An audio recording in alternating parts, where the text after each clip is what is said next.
Hi. Hi, bitches. What's up? How's it going? Congrats on getting first, Jackie. Good job, good job. Hello, Juicebox. Thank you for the hydrate. Hello, Harriet. I love that creepy ass emo combo you did. That's so nasty. I love it. I would usually wait for the first ad to be done before I jump into stream, but I feel like yapping. It's been a minute since we yapped. I got things to yap about, you know? You know my pizza? Hell yeah, what kind of pizza? What kind of pizza? P-I-Z-C-A. Give me pizza.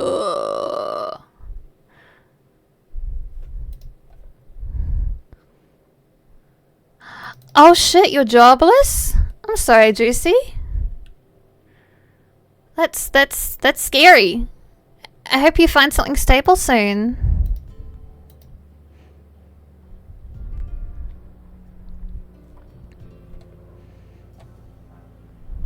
That's little bit scary, eh?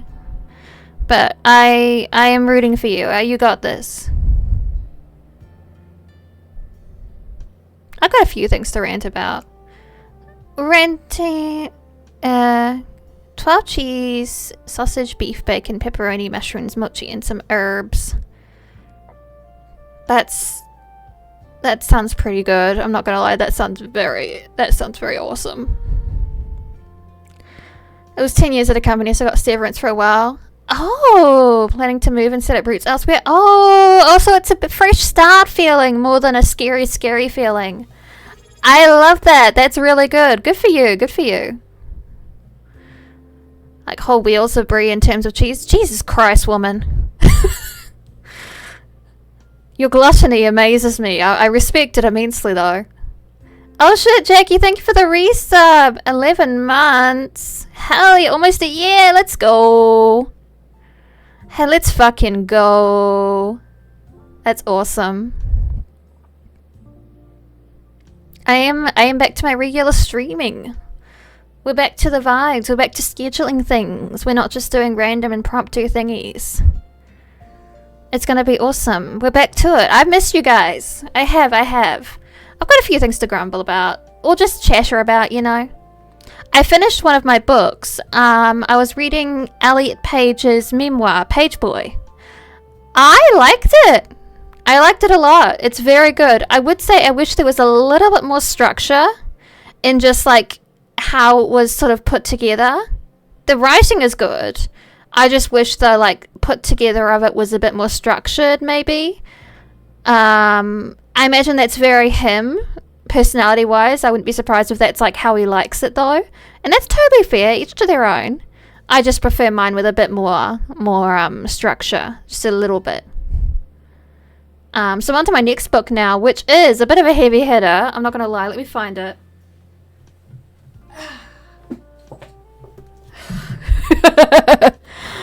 The White Woman's Other Burden. Western Women in South Asia During British Rule. By Kumari Jayawardena. Kind of a heavy one, but I've been meaning to read it. Kind of a crazy heavy one. Kind of intense. I like an intense book though, you know me. I like to go crazy with it. I like to read some wild out there stuff, and I think it's my moral duty to read stuff about how white people been fucking things up for other people. I think that's my moral duty, is to learn exactly how we've been doing it so I can like be aware of the ramifications, you know? I think that's my moral duty. It's the least I can do. What else? I read this yaoi one night. Hang on, what's it called? It's very smutty, so be warned if you look out for it. Very smutty. Where is it? Look at my phone history, because, you know, as we all do, we read our comics on our phone.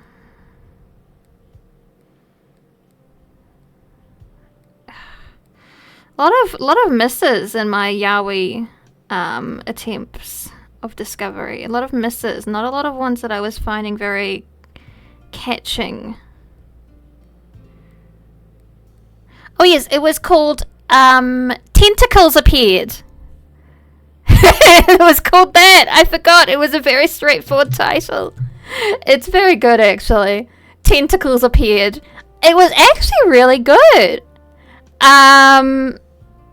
So the Yuki, the UK, I wonder what it's about. It actually has like a whole plot line, and as well as smart. It's actually, see, I like me porn with a bit of story to it. Sometimes, usually I like my porn with a bit of story to it, you know, and not the story of like, drowning in a bathtub and then there's a sexy lifeguard because you know they're trying to say you're drowning in the bathtub and they need to help you. Not that kind of story. I mean like a story. And it's really interesting because it's more wholesome than I expected. No, I mean a kinda, but like it was actually like a story with connections and emotions. It wasn't just fucking, which is okay. But you know, you gotta shake things up a bit. And it starts out with the Yuki, the bottom for those uncultured. Is the UK Yuki, UKE, not UKI, UKE. Thank you. It starts out with them having like recurring dreams of just basically being sexually taken by pink tentacles. And it's like he thinks they're dreams, right? It turns out aliens live among us. And they wear human skin. And one of these aliens has gotten really into him. But, plot twist, the tentacles that are currently ravaging him are not his canonical top. They're not his true love. Can't stick around because D&D, but 20 streak. Hell yeah! Hope you have fun at D&D.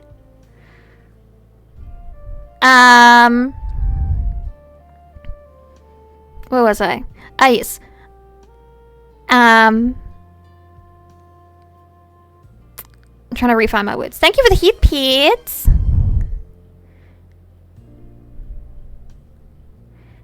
And I was quite interested in this. So, rich ass CEO man shows up and he's like, there has been a breach of the treaty. There's a fucking like a secret treaty between the aliens and the humans that's like, hey, you can't like just violate people in their pseudo dreams. You have to actually like engage in a courtship with them like a regular ass bitch. You can't be doing this old school stuff to these humans. We're in a treaty situation. So he takes the UK in because he's like been turned into an Omega because of like because of like the tentacles ravaging him. And now he's like leaking pheromones all the time, so he's like in super danger of being ravaged. Doesn't contain enough pudgy femboys, so I can't suggest it to my buddy. I know. There's like a real problem with yaoi not having pudgy people. It's fucked up. They're either super bara or they're twinks, and there's no in between. They're skinny as fuck or they're way too buff. There's like no pudgy babies. There's no pudgy boys. It's weird. Get with the program.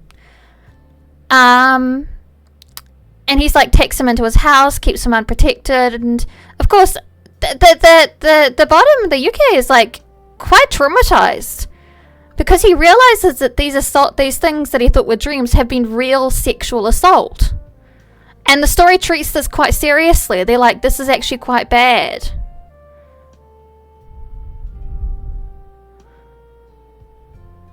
And I found that lovely. Because, let's be real, yaoi has a big problem with rape culture. They think it's funny. And sometimes sometimes I'm okay with it in the story framing, but usually I'm like, eh. Oh no, I'm gonna get cancelled for saying that, aren't I? Oh well. Hey Azel, what's up bitch? Hey. Oh, he goes to lurking. He doesn't want to talk to me. He just wants to bask in my presence. It's okay. Can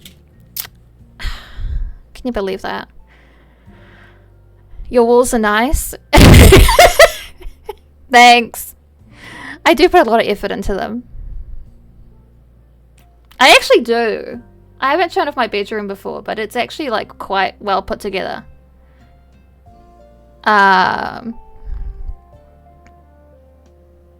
I'm very proud of it. It's very stellar.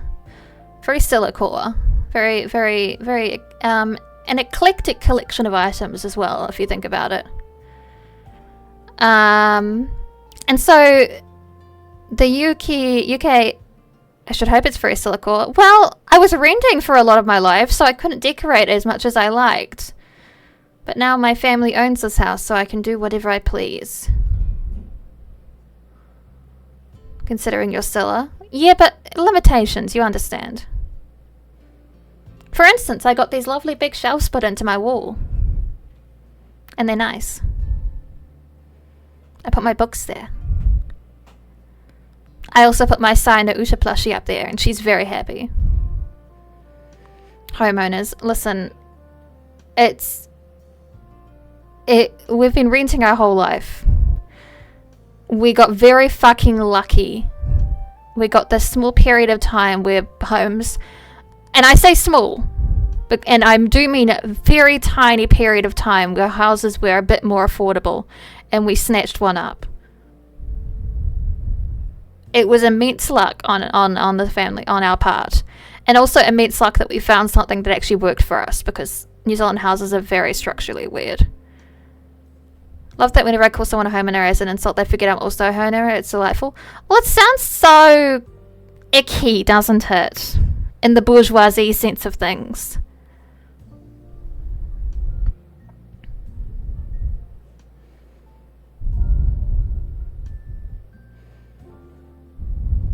Oh yes, so it turned, yeah, so the UK is actually like reacting quite realistically to the sexual assault that he has realized has actually been happening to him, and they have to like get eggs out of him because this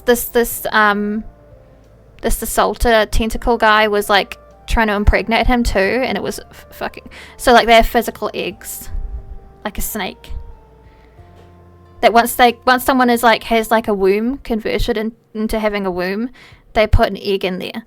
And so if you're like born as an omega in like the alien species, you know how to expel them yourself, but the top has to help him get rid of them because he's like, this is just like not culturally even accurate. This is like an outlier of fucked up natures. This is not even culturally appropriate for just us. This guy's a fucking freak who's been doing this to you. I'm gonna find him. And he does, because he's the CEO of like big company, you know, in that classic Asian top way.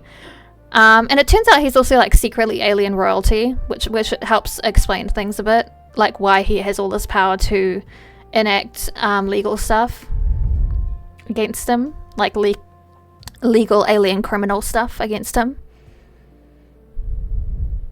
It's pretty cool. I'm not gonna lie. It's actually very cool. So if you're interested, I would recommend checking out Tentacles Appeared.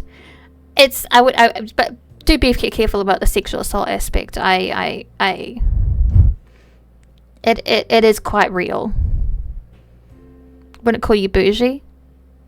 Oh, thank God. That's a scary thing to be called in this world. Bougie. I don't want to be called bougie. I don't understand why anyone would want to be called bougie. It's scary. That's the worst thing to be. That's terrifying. What else happened? Oh yes, Christopher Nolan's movie The Odyssey came out, and I was like, whatever. I'm probably not going to watch it because I have watched theatre productions before, and it's not good. The vibes aren't going to hit for me. And then I found out that this bastard polluted the fucking natural reserve he was allowed to film in. So I'm going to see even less, and I'm going to tell you about this, right? This article by the Italian Insider. Hang on. I'm going to read it to you. It's the only article I could find on it. Because everyone in America doesn't care. Concerns about prop disposal as filming of new Nolan film comes to a close. No, and a few bougie people, insufferable doesn't fit you. Oh, thanks, bitch. I love that. First it made headlines, Sicily. First it made headlines for its grandeur, and now the film The Odyssey by Christopher Nolan, shot on this island of Lipari, is sparking controversy due to the production's inappropriate decisions regarding the disposal of certain props. The issue concerns plastic skeletons. Plastic skeletons and other props. So he's polluting with plastics. So that's disgusting.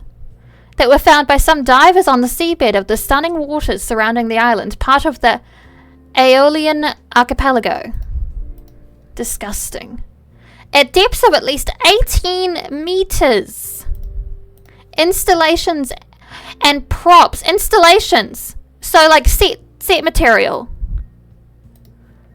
Were discovered that risk damaging a natural marine habitat that is under protection, writes Il Fatto Quotidiano.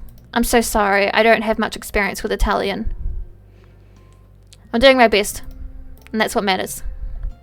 The incident was reported by Guasi Savarino, the regional environmental councillor who received the report from the Lipari Harbour Master's Office and was requested the intervention of ARPA, the Regional Environmental Protection Agency, to investigate potential harm to marine ant species in the Pietra del Bagno area. Along with the permit, environmental impact assessment, said Councillor Savarino, we also issued precise rules and guidelines, so they were told how to behave, right? They have no excuse, to protect the area from an environmental standpoint. The discoveries made in recent days are a cause for serious concern, and for this reason we'll be intervening with ARPA to determine the possible impact of these materials on the habitat and marine species in this area of significant natural value. We are happy to host international film projects and are always willing to support these productions, he continued. But no one should think they can take advantage of our hospitality by disrespecting our natural treasures. Right on! Good work. Good words there, man. No one should take advantage of that shit. In the letter sent to the ARPA, the environmental councillor requested an urgent inspection and monitoring of the seabed at Pietra del Bagno, along with a technical assessment to determine any damage to the marine ecosystem. Filming took place in April. This article was posted in 2025, by the way. Included at the end of the month, involving major Hollywood stars Matt Damon, Tom Holland, Anne Hathaway, Zendaya, yeah, she's alright, and Charlize Theron, in a film that tells the story of Odysseus, set to be released in July 2026. Lipari was chosen for its beauty to depict the scene where Odysseus, played by Matt Damon, weird pull for Odysseus, by the way, I don't understand why Matt Damon is Odysseus, encounters the sirens. But the same beauty that led to its selection was not preserved by the production, which may now face criminal consequences for what happened. The damage comes 3 years after the devastating fire that destroyed much of Stromboli's Mediterranean scrubland, caused by another film crew shooting a movie about firefighters starring Ambra Angiolini. Their crew had lit a controlled fire, controlled was in quotation marks, which then got out of hand. So it wasn't controlled at all, they just said it was. Nonetheless, the show went on, the series aired despite protests from the residents of Stromboli. Now this new incident reignites the debates around film and TV productions that choose Mediterranean gems as filming locations but fail to respect the rules that protect these beautiful places. That was written by... Oh, it doesn't have the author on here. RS? I don't know. But yes, that was an article from 2025. They filmed in April of 2025, and the article came out in September of 2025. The movie comes out this year, and I'm quite angry that no one is talking about it. Thank you for listening to my angry reading.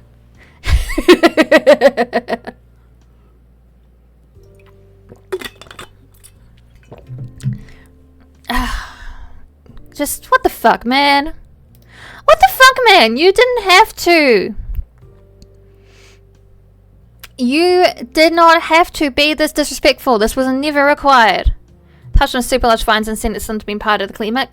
That would be really cool. Unfortunately, it's fucking Christopher Nolan. And I am very worried that he will get big fancy lawyers and get out of it. That's my fear with a lot of these situations, is that the people who do it know that they can just hire a good lawyer, and the lawyer will argue the rates down and everything, and it'll be fine, and a jury will be like, oh, but it's Christopher Nolan, and all this dog shit. That's what really angers me. It's a real mentality of like being like, oh, I'm famous, so I can do what I want. And that's not okay. You're still a fucking human being living on the same planet as everyone else. And it's disgusting that you think you're above that. Anyway, we were going to play Mermaid Yuri today, weren't we? Speaking of the ocean, really. Speaking of the ocean, if you think about it. Do think not punishing the villains is a bit of a thing this decade, although it always has been. It always has been, we're just talking about it more. Quite frankly. Speaking of punishing the villains, we need to do something about Hugh Hefner. I know he's dead, but he bought the plot next to Marilyn Monroe, and because he's obsessed with that, because he was obsessed with her in a very creepy way, as he is obsessed with any woman. And we need to remove him from that plot and put him in a ditch. Because he doesn't deserve to breathe her air, even after death. He doesn't deserve to be in her space, in her fucking zip code. He doesn't deserve to be in an adjacent zip code to her zip code. Quite frankly. Marilyn Monroe gets me very, very heated. She was an incredible woman that the industry destroyed and spat out. And she did so much good for so many people, but she just didn't have anyone with power who cared about her enough. They might think they cared about her, but they didn't care about her enough to do anything about the situations that were going on. Angry Priscilla time. It's good to have that sometimes. It's good to have a bit of an anger, you know? Get some feelings out, get some anger. It's healthy, you know? Good vent. Yes, we had some good angry talking. Oh, updates on things. My subathon rewards, I have ordered the overlays, so they're on the way. I've ordered the alerts, they're on the way. The raid alert is currently functional. I double checked it with a friend and it is now working. So we have one of the things done.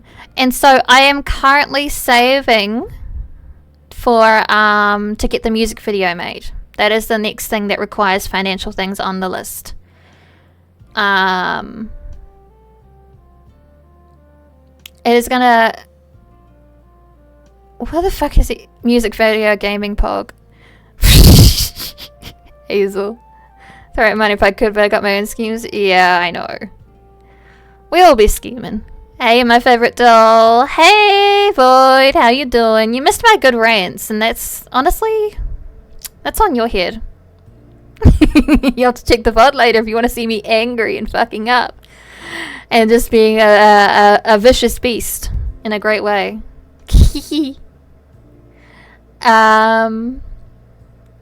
Yes, so we're working through those. It was pretty good viciousness on my part. I'm very proud of myself. What else? Is there anything else? Yes! I'm officially a voice actor. Did I respond to you, by the way? I don't remember because I was probably half asleep. Which part, hon?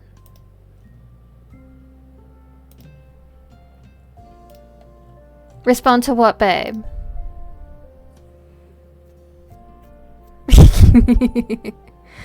Go listen to it when it goes live or I'll explode you. No.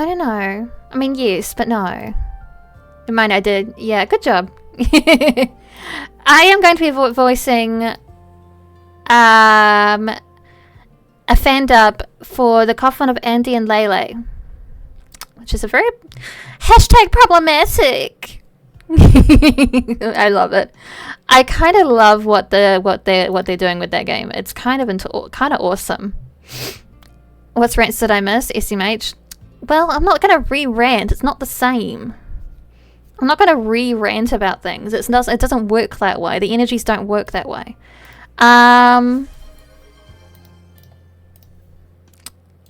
Let me share this. This is the YouTube channel that is going to be posting the dubs. So go subscribe. Go keep an eye out. I have sent in my audio files for episode 1. So it is just up to the rest of the team and the head of the project to get things done. I am so efficient. Random book line. Okay. Shall we crack open this new book of mine, The White Woman's Other Burden, and find something choice in here, eh? Oh my god, this is gonna be sloggy. The spacing in this book is horrendous, first of all. These lines are much too close together.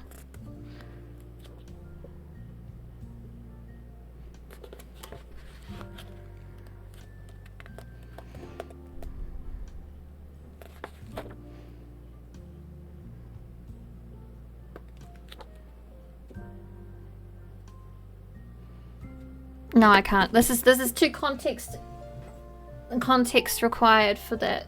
I can't do random book lines. You need to read the whole thing and as a whole.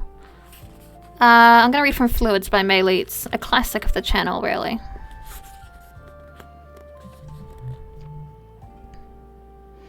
I've always wanted to know how much someone could sustain. I've always wanted to see how a person looks without any limbs. Am I trying to distract myself from the pain I feel about Dahlia? Is this wrong? I've always wanted to hold someone's insides while they were alive. I can teach you how to like it, I say. Yeah. God, I love how she writes. That's so fucking cool. Whoa. Yeah! Yeah, it's fucking good, isn't it? Good shit!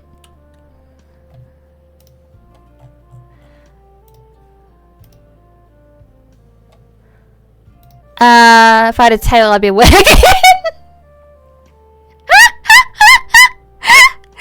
Oh, hell yeah.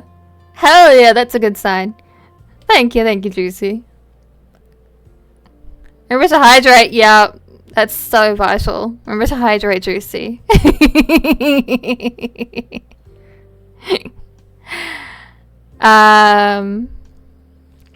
What else? I am a tad nauseous today, so if you hear lozenge noises, that is my ginger lozenges. I might pop one in every now and then to just sort of deal with that. They work like a charm, so don't worry about it. Every now and then I'm just like a bit funky, you know? Just my body being awesome, and I feel a bit nauseous. I don't usually puke, but it's quite distracting. It's quite distracting from the vibe. And yes, I'm going to be trying to complete a lot of my games backlog. We're going to be trying to finish up this one because this is like my oldest unfinished game currently. I'm going to try and work backwards and catch up to... because I want to finish these games up. I've got a lot of ongoing games right now. I can't really start anything new currently. We need to finish things up. We need to tidy things up. So we're back to the mermaid wooing. Remember, there is 2 routes for each of the girls, and then we have a 3rd route where we romance both of them that we can unlock. So this game might take a while, but we're going to do it. What happened last time? We found the mermaid on the beach and we brought her into our house and we put her in the bathtub because it's massive because it used to be an old inn. And then we went to school. And then we came back home from school, and our aunt told us, because we're staying with our aunt, our aunt told us, what the fuck is that? She told us, what the fuck is that? Because she found the mermaid. And we were like, it's just our mermaid, don't worry about it. And she was like, okay, but like, what are we doing? And the mermaid was like, this wasn't the game with the kid whose mum was obviously going to die, right? No, that's Magical Princess. That's Magical Princess. And then the mermaid was like, oh, I can actually like have human legs, so I could like help around in the inn and like earn my keep. And the aunt was like, oh, that's fine then. And that's where we're at.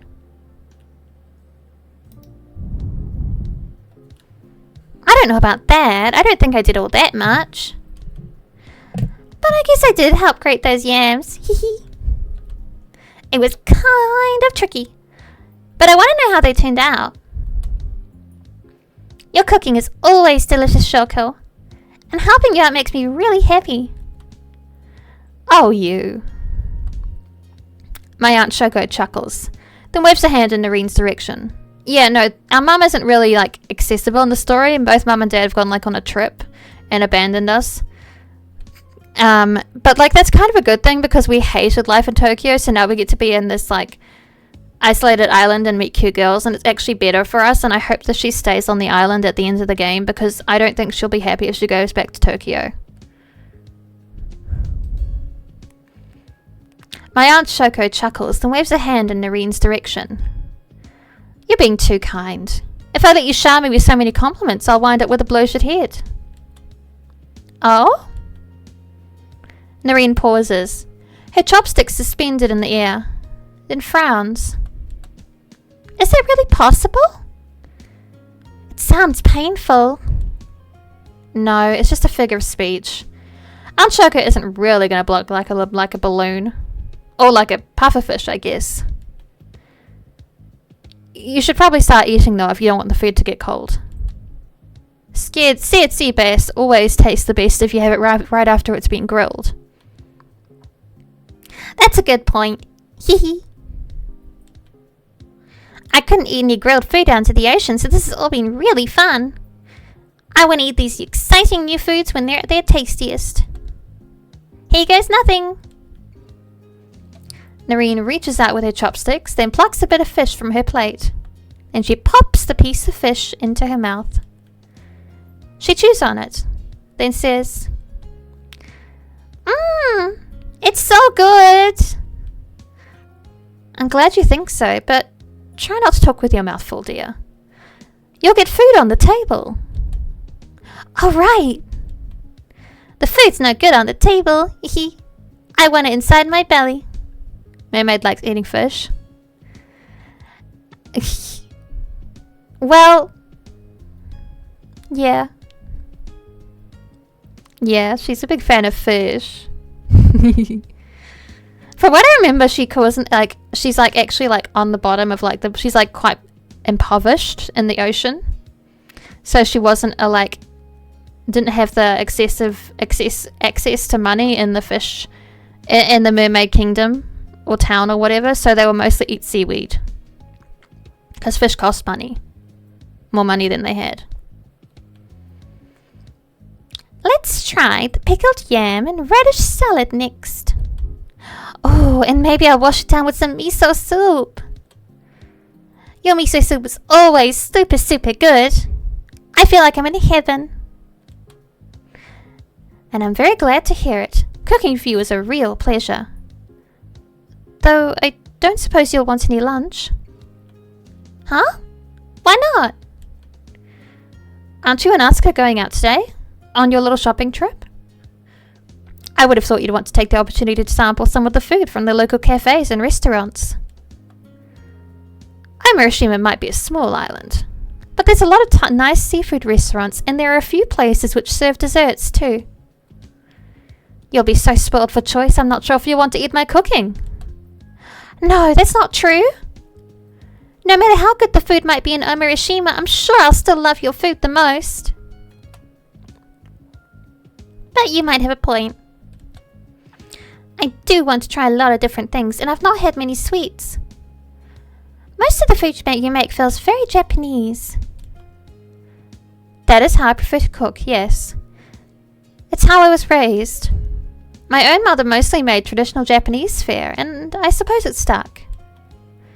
If you want anything slightly more exotic, or even something fairly run-of-the-mill, like spaghetti carbonara, then one of the restaurants in Omurashima will be your best bet.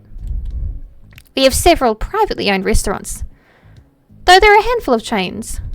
We do a Petite Jardin, which is always popular. Ain't that the truth? What the fuck is Petite Jardin? What the fuck is that? I'm a Google. Petite Jardin. Oh fuck, we have one. We have Petite Jardin in New Zealand.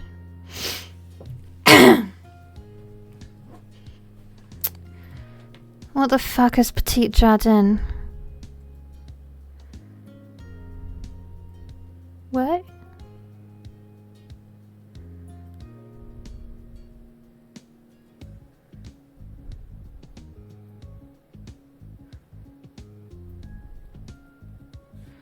Petite Jardin restaurant?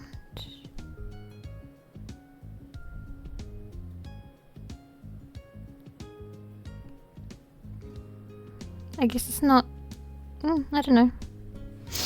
What's what? Oh, they made a reference to something. Petite Jardin. I know it's French. But they're acting like it's like super popular. And sometimes Ebihime sneaks like actual real life references into things. I used to love Petite Jardin when I was a kid. I'd always beg my parents to take me there on the rare occasions when they were both at home. Oh, yeah, it's not like a thing. She just made it up. Okay. Oh, good. I just wanted to see, because sometimes she does reference real stuff. And I don't always know what things are. Neither of my parents were all that good at cooking, so they were happy enough to take me out to meals. I liked ordering takeout at home just fine. I'm a big fan of pizza. But there was something special about eating a mediocre hamburg steak or a mediocre plate full of spaghetti in Petite Jardin with my parents. The food wasn't anything to write home about, and I doubt it's gotten much better during the last few years. But I made some fond memories there regardless.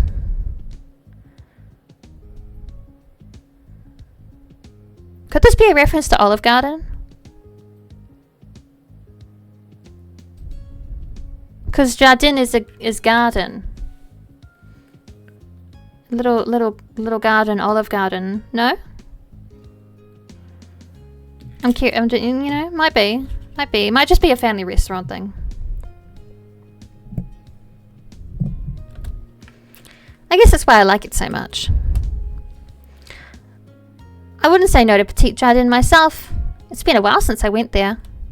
But I'm sure the local places are much nicer. Mizuzu can probably give us some few good recommendations once we've finished clothes shopping. It just sounds cute and fancy. A lot of little French restaurants do that. That's true. They know how the world feels about their language, and so they monopolize on it, and I respect it.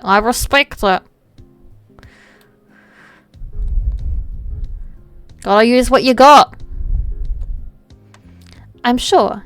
She seems like a sensible girl, one who has her head screwed tightly on her shoulders. Though I imagine she has rather expensive tastes. I wouldn't want either of you struggling for money. So here. Aunt Shoko reaches into her pocket, then presses a wad of bills on the tabletop. This is for you, to cover your expenses. You should be able to buy a few nice clothes with this and some food. I hope it's enough. Oh, wow! I retrieve the notes and skim them. There's quite a lot of bills here, fastened with an elastic band. All told, I think this comes out to about 30,000 yen. What is that? Yen to NZD.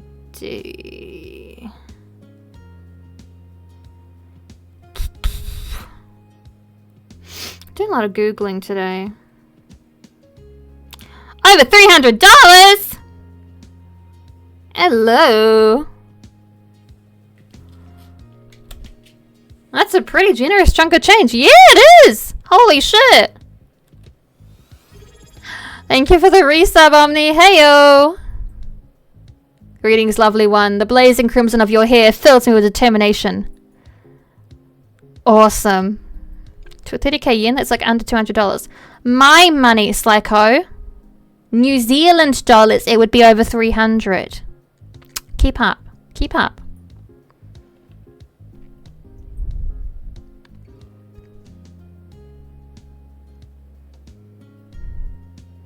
The yes, hello, Omni.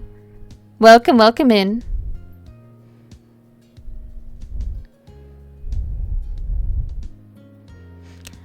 Thanks, Aunt Shoko. That's really nice of you, but is this all right?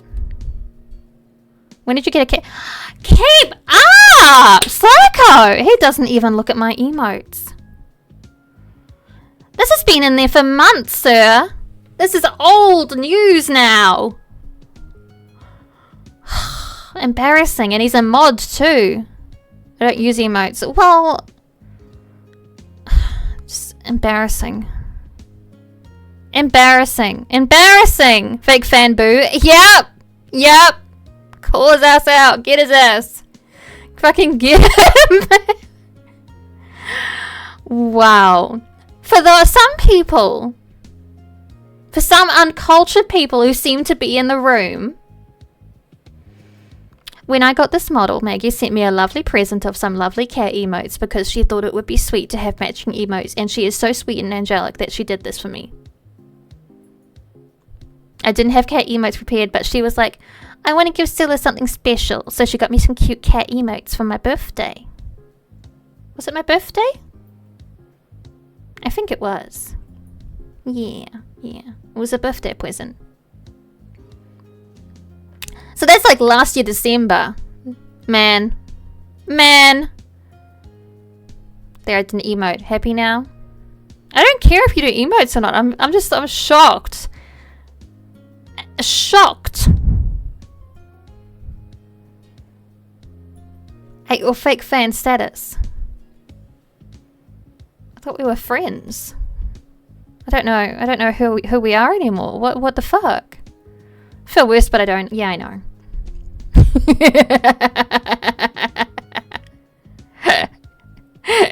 He's like, this ain't my fucking problem.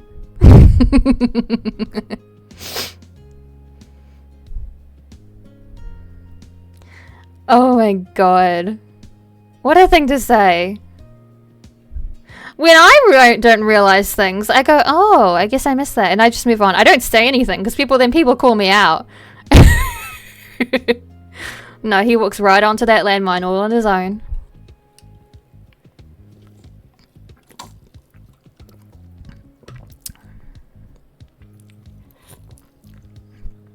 And he does it with a grin, I'm sure.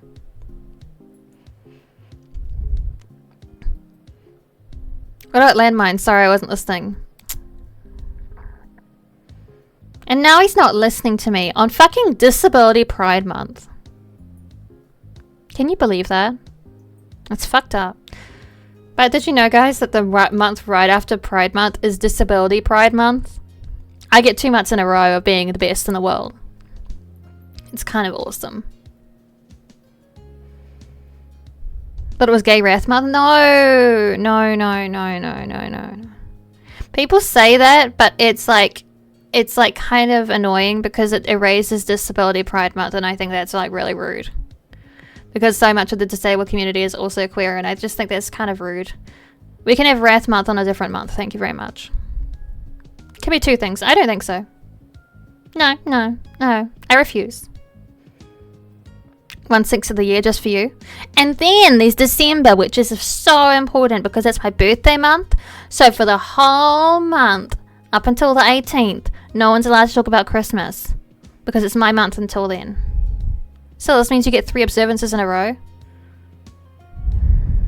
In a row implies that one is after the other.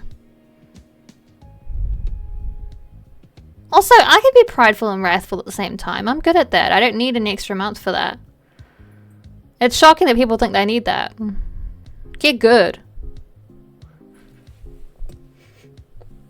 Get good, scrub. Are you not wrathful all year? What's wrong with you? Are you looking outside? Does this never stop me from mentioning Christmas and will continue not stop me from doing so? Listen. Yeah. But if you come to my chat during December before my birthday has passed, you will get timed out. If you say Christmas stuff at me. That's how it works. Because you know how I feel. People who don't know, those are the ones who get a second chance. But you know. Wrathful, you time me out for breathing funny? Yeah, and? What of it?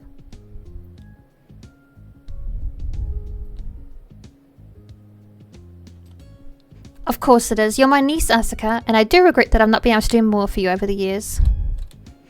You should look upon this as my way of trying to make amends, and I'm hardly going to let poor Noreen wander around in your old clothes. She needs a brand new wardrobe of her own. Well, I don't mind wearing Asuka's things. They're pretty comfy. But I am looking forward to getting some clothes of my own. Hehe. That's what I thought. And it's what I want for you too. You might be an unexpected guest, but this is an inn. It's a place where people can rest their weary heads, and besides, Asuka seems quite fond of you. Any friend of Asuka's is all right by me. I do so want you to feel welcome. Well, you're doing a wonderful job. You're being so nice to me, I'm not even sure if I deserve it. Girl. Oh. Girl. What do you mean you're not sure if you deserve it? Oh no, she has self-esteem issues! No! No, my little baby! Of course you do, you silly thing. Why wouldn't you when you're so sweet? I don't know about that. Noreen giggles coyly while I slide the notes into my pocket. I thank my aunt, who nods and says, Now be careful out there when you two go shopping, alright? Omirashima is a small town, so I doubt anything will happen, but it never hurts to be safe. Text me to let me know if you're alright, come home before nightfall, and don't talk to any strange men. I don't want you girls getting in trouble. Aunt Shoko rattles off these cliches lightly in a manner that suggests she's doing this more for show than she is because she's genuinely trying to warn us. I think she's just trying to play the role of the concerned parent. It must be a novelty for her since she doesn't have any kids of her own. I'll bet Aunt Shoko is relishing this chance to act like a responsible adult. But Noreen doesn't seem to see it like that. She stares at my aunt, her whole...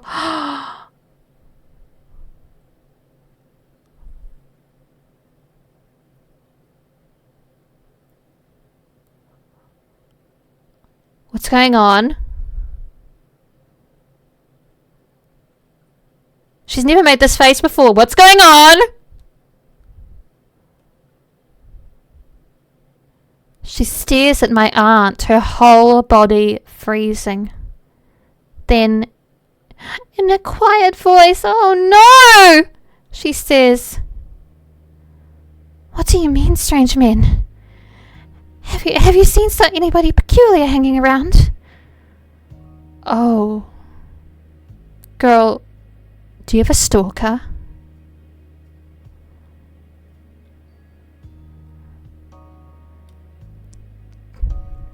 Is there someone you were supposed to marry and you're scared he's gonna show up? Is that why you left the ocean? I'm starting to have suspicions about what happened.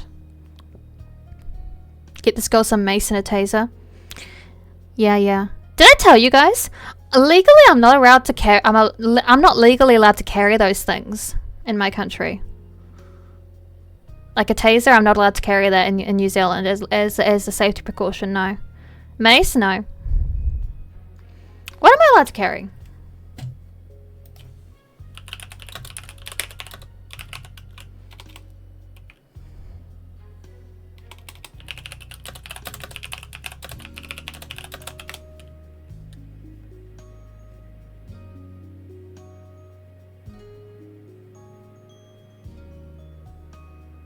I can carry personal alarms and wearable GPS trackers though.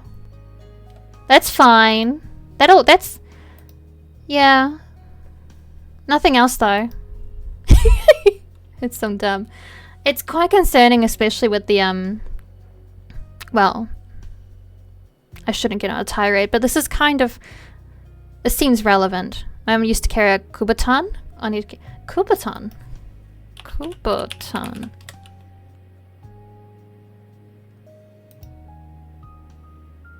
Oh, those things. I've heard they're good for breaking windows. Got her out of jury duty once. Yeah, I heard they're really good for like breaking car windows when you're trapped in a car too, which is actually seems like a good thing to have, regardless of if someone's trapped you in one or not. You never know what's going to happen. It seems like in general, not just like related to your own safety. Like, what if there's a dog in a car and it's like 1,000,000 degrees out and you're scared for its life? It's easier to save it if you have something like that. Got her out of jury duty once. Oh, why would that happen?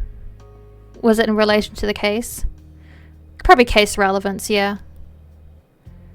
Probably designed... Yeah, it is designed to break glass. Yeah. That's generally the point of it. But I can see how that would be useful for other tool scenarios as well. Nobody's been asking after me, have they? She refused to take it off her keychain because it was self-defense, so they sent her home because it's a weapon. Oh! That does make sense. Unfortunately, that they sent her home because of that, because you're not supposed to take weapons into a courtroom.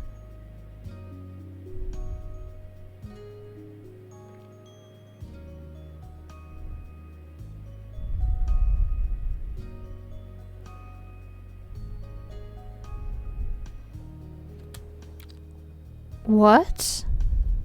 Aunt Shoko looks perturbed, and so am I.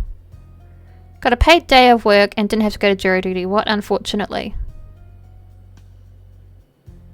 Well, I am part of the body of people that believes that doing jury duty is actually very important, because if more sane people went to jury duty, we would have less outcomes from the jury that was stupid.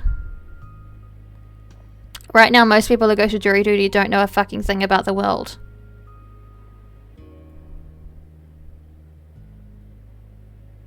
So I do believe that it's important for people who know more about things to go to jury duty if they can. I can't because of my limitations, and it frustrates me quite a lot. And just as many other things frustrate me, of course. But I do believe it's a personal belief of mine. I understand if that's different for some people and for their own reasons, of course. I have reasons. Aunt Shoko looks perturbed, and so am I. Isn't Narine's reaction a bit overblown? Shoko is... So Asuka would have no idea why anyone would react like this to this. But I think Shoko is concerned and surprised. Aunt Shoko's advice was all pretty generic. It's not like she was warning us to avoid anybody in particular. I see a nice detail actually in something in the art actually while we're here. Because of the shape of her eye, it's easier to see, unfortunately, my poor baby. But if we zoom in on Asuka's not Asuka, Narine's eyes, we can see that there's some little blonde highlights. And I think that's a great way to highlight the idea that to connect her eyelashes to her hair without making it look like her hair's dyed. And I see that they've done a very similar thing. If you look closely, they've done a similar thing to Asuka's sprite with the red hair. And there's no way for us to see with Shoko because she's got her glasses on. But I think it's an interesting way to keep the strong framing of the anime eye while also connecting the idea that the eyelashes are that this is a natural hair color. Hope the stream is going good. Gonna lurk about. Good luck. Oh, hi Nyanka. I have recently become aware of Nyanka. We have been on and off encountering one another, as it were. They're very cool. Nyanka is a femboy streamer, catboy, Who can grow tits? And I think that's so fucking funny that you can, that you have like a tits toggle. I think that's amazing. I love that so fucking much. I think that's awesome. Aunt Shoko's advice was all pretty generic. Think most streamers use tits these days? Not what I'm talking about, and you know that, I hope. It's not like she was warning us to avoid anybody in particular. But despite that, all the colour has drained from Noreen's face. Yes, I've actually done a good job of making her look pale and sallow in her skin tone. They haven't overdone it. But you can tell that the tint of her skin is quite almost ill. That's what I look like after a seizure. You'd almost think that Aunt Shoko had told her Amirashima is home to a dangerous band of serial killers. Oh. No, nobody's been asking after you, dear. At least not as far as I'm aware. It's just a general piece of advice. My mother used to say much the same to me when I was a young girl and I was going out. I'd always wanted the chance to try that myself, so I tried it. Huh. So that is why she started spouting those lines. I figured as much. I certainly didn't mean any ill by it. And I wasn't referring to any strange men in particular. I just want you both to be careful.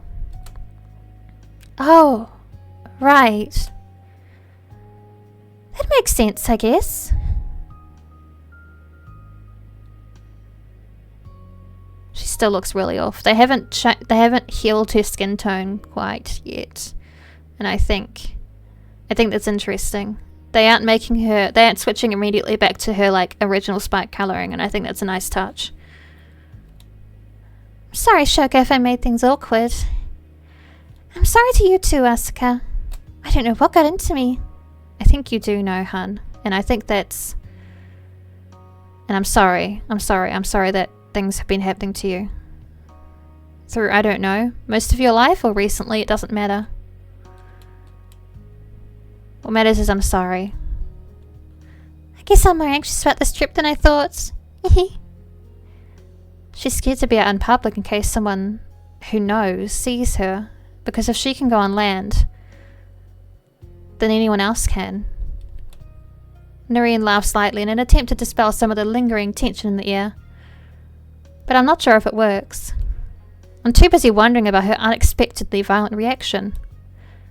Is there something Noreen isn't telling us? Yeah, she hasn't told you why she left the ocean, buddy. That's what she hasn't told you. Bud, there's a lot she hasn't told you. Yeah.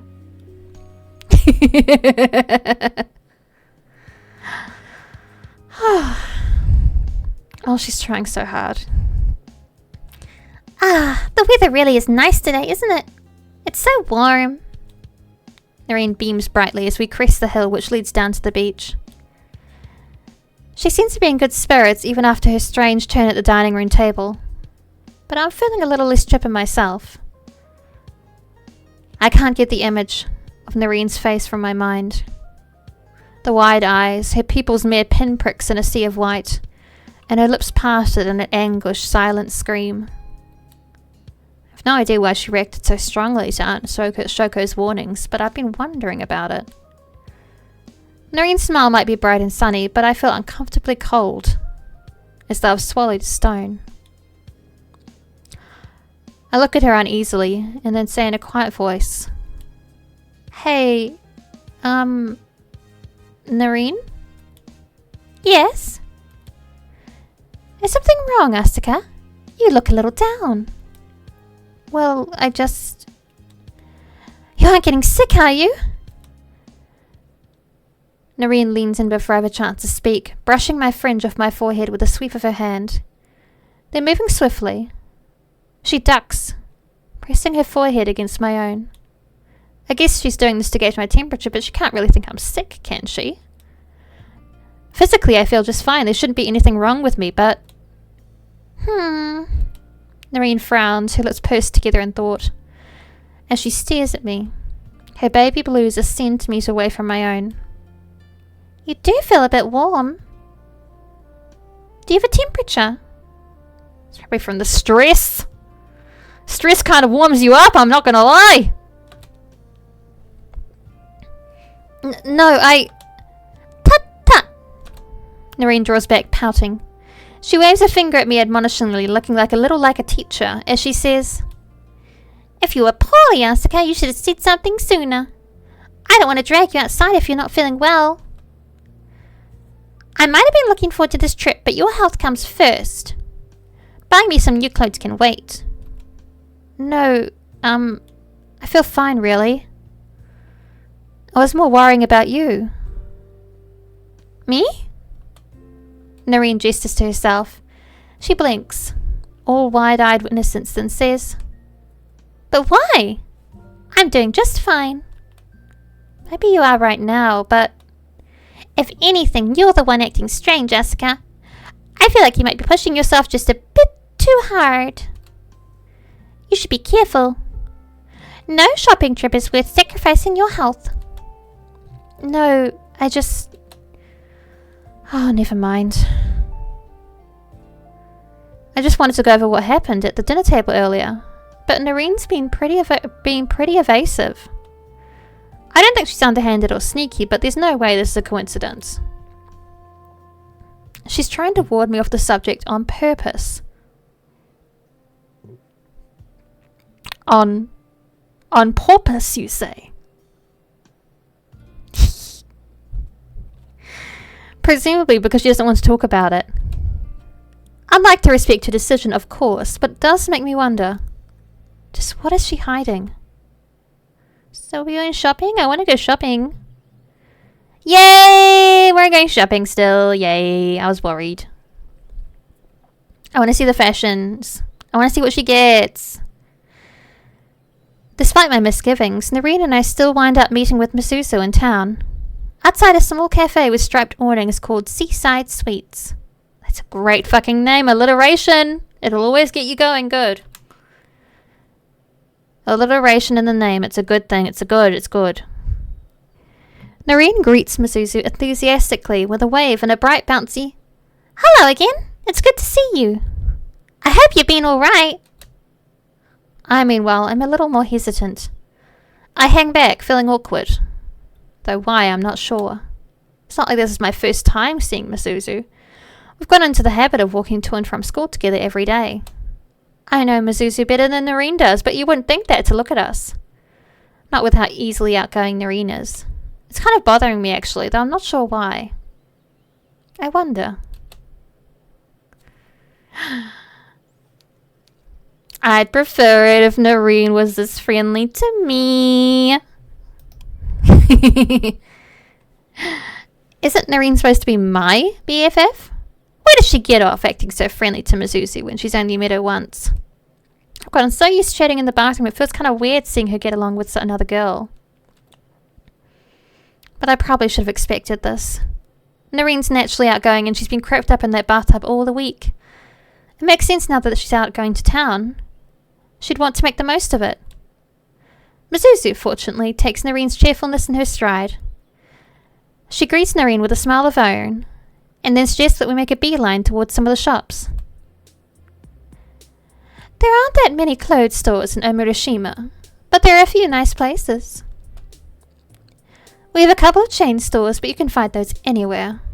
Most of the clothes they carry are mass-produced and they're somewhat tacky.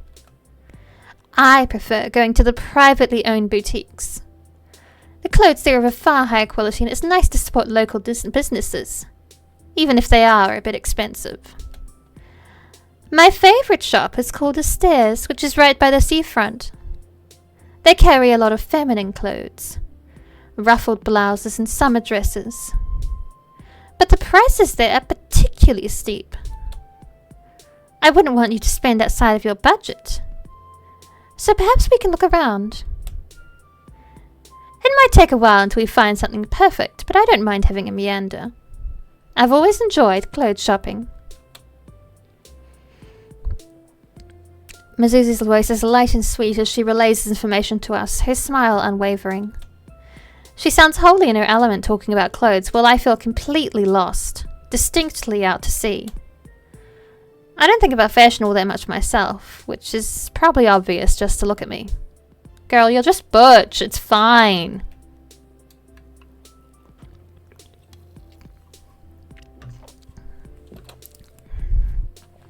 I know my old t-shirts and denim jackets and shorts aren't exactly chic, but I guess I've never thought about my looks too much. I'm not an elegant, well-bred beauty, not like Mizuzu. I don't have long, flowing black hair, and my skin isn't flawless either. I had a pretty bad case of acne towards the end of middle school, actually, though it calmed down after a few doctor's visits. My face hasn't been giving me as much grief as I used to, but I still feel self-conscious about it. I used to think there was no real point in me dressing up, not with my scaly skin and my messy hair, which never wants to lie flat no matter how many times I brush it. Would have felt like a waste. It makes sense for pretty girls like Mizuzu and Noreen to care about clothes, but I really don't see the point. No amount of summer dresses would turn me into a princess. I'm just fine wearing trousers and t-shirts, but I do want Noreen to look nice. Welcome in, friend! Hello, hello. How are you? She looks so much like a doll already. With her long, fair hair and her bright blue eyes, I think it'll be fun to dress her up. You're okay? That's good, that's good. I don't know much about clothes. I've never really cared about them, but I'm more interested in them if Noreen's the one who'll be wearing them. Just recovering from work? Ugh. That's a good thing. Good thing. Take care of yourself.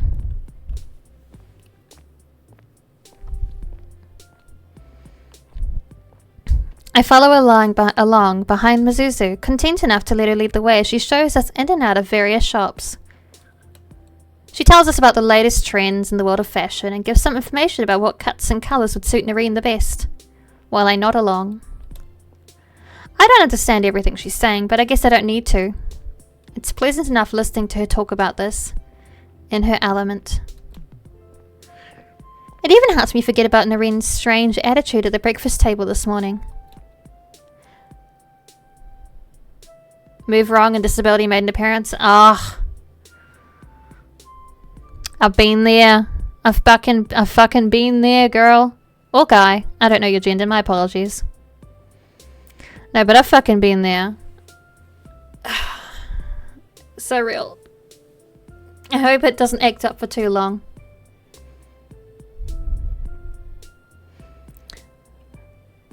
I'm glad Noreen seems to be enjoying herself. She's tried on dozens of outfits at this point. But Mizuzu was right about one thing. Her tastes really are expensive. Even I can tell that the clothes in her stairs are a cut above the rest, despite being a total dunce when it comes to fine fashion. The dresses in her stairs are very elegant and sophisticated. Pale pastels and cool creams with neatly stitched hemlines and carefully constructed bodices. The dresses hang on Noreen's body like clouds, as though they are meant for her. They make her look dainty despite being so tall, like a ballet dancer. Got everything fixed now, recovering after the fix? Oh, I'm glad to hear that. It's always a bit annoying, isn't it? When I look at the price tags on these dresses, however, my heart sinks.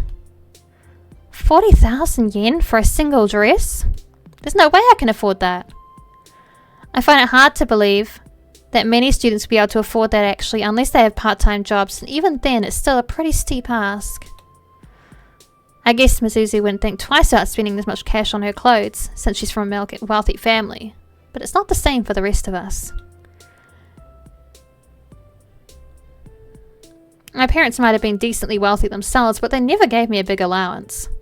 I only get about 15,000 yen a month, which I thought was pretty stingy since my parents could obviously afford more. But maybe they didn't want to spoil me. In any case, I really can't justify spending so much on a single dress, no matter how nice Noreen might look in it. The price is eye-watering. I wind up buying Noreen a few bits and pieces from a chain store instead, much to Mizuzu's apparent chagrin.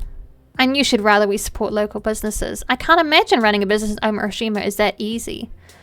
But my poor wallet can only take so much of a pummeling. Medical leave is no fun. Oh, I'm sorry to hear that. I can't really hold down a job with the state of me, so yeah. Not really working the 9 to 5 like some of us. But I'm glad you were able to find a job that you can manage, I will say. Well, I say that, but Aunt Shoko is the one who lent me the money for the shopping trip. I am able to buy Narine a white summer dress with a blue sash, which looks a little like a dress from upstairs, however, which costs a quarter of its price. I also get her a couple of shirts and a pleated skirt. Looks like Narine favours pale clothes, whites and baby blues. She likes the blues especially since they pair with her eyes. With Narine's new clothes purchased and our purpose for going on this trip fulfilled, I find myself at something of a loose end. What will we do now? I'm not entirely sure, but seems a bit too early to head back home. Narine and I met up with Mizuzu before midday around 11, and it's only 1:30. Going back now would feel like a waste. Maybe we could hang out just a little longer. I suggest going on a walk along the beach since it's such a pleasant day, an idea that Mizuzu supports. She seems pretty enthused about it, but Narine is less so. I'm not so sure about that. The deed is done. Yes, the shopping has been completed. Unless you mean you've been futzing with Foundry and have figured it out. Because I remember you saying you're doing that. Huh? Why not? Well, there's no particular reason, I suppose. It's just... Narine's just from foot to foot, still clutching her carrier bag as though it's a lifeline. I guess there's some bad memories associated with the beach. Mostly set up, we can talk about it later. Hell yeah. I'm organising a... For those not in the know, one of my subathon goals was that I'll be streaming my very first TTRPG that I will be running myself. I've mostly been a player, so now I will be the dungeon master, as it were. And I've collected my players, I've collected their character sheets, they've all completed them. And I was enrolling Slacko to help me set it up on Foundry, and he had to like get reacquainted with it to help me, to make sure he could help me properly. So that's awesome. Yay. I'm very excited. I'm very, very excited. I need to do some rereading of the story that I'm going to be running. Make some notes on a few things, that sort of stuff.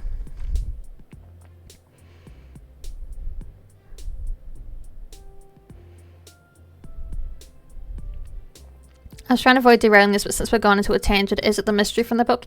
Yes, it's the opener mystery that is provided with the book. Yes. The, something of dreams. Dance of Dreams? I can't quite remember.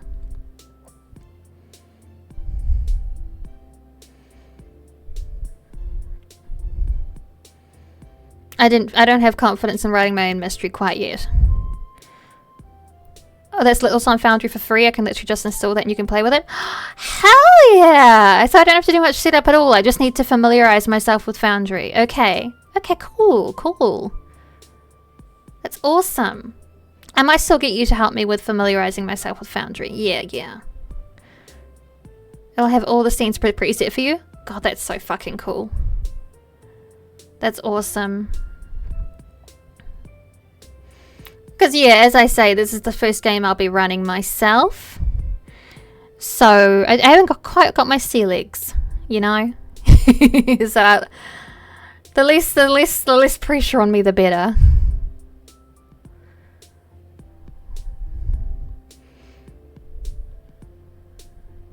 I guess there's also an asset pack for Vassien, but it's $5. I'm not spending $15 on a free game. I will have a look and see if I want to do that.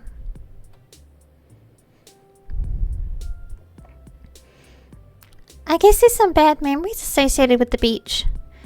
That's where I was washed up and I wasn't in a good way back then, so I feel like I'd rather avoid it if I can. Gonna install the module now and see if it has tokens. Okie dokie. Besides, I think I've already seen enough of the ocean to last a lifetime. Alright, I suppose that makes sense. Based on your upbringing, I imagine you'll be sick and tired of the sea. Was it dreadfully boring living in the ocean? Well, I don't know if it was boring exactly. It was all I knew for ages. It was hard to find it boring when I didn't have anything to compare it to. But I think my world's opened up a lot since I came to Hiroshima. I've been able to see a lot of new sights and do a lot of new things. Like going shopping with you and eating Shoko's delicious food. And reading lots of manga. I'd never be able to do all of that back home. Everything feels very new, but I don't mind that. I think it's really exciting. That's why I'd rather keep away from the ocean. And anyway, I have to go back to the bathtub once I get back to the inn. Until then, I prefer to stay away from the water if you don't mind, that is. Well, I happen to like going to the beach. But I prefer to keep my distance from the ocean myself. I didn't bring my swimsuit and I don't want my clothes getting wet. If you'd rather not go there, I understand. What do you think, Asuka? I guess it's fine. What do you want to do instead, though? Oh, that's easy. It's not free, it's $20, but it's hosted off-site, so the price isn't listed. I've been bamboozled. Oh, that's okay. We'll figure something out. I'm happy to hedge that cost. That's fine for me. I seem to feel a little peckish. I was hoping we could go somewhere to eat. Get it sorted out? Yeah. But you ate so much at breakfast. You had 3 helpings of rice and all that flounder too. Don't tell me you're still hungry. Of course I am.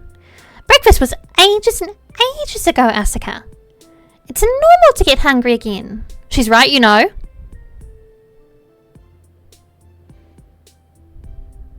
As an avid eater, she is in fact right. It is normal to get hungry at lunchtime.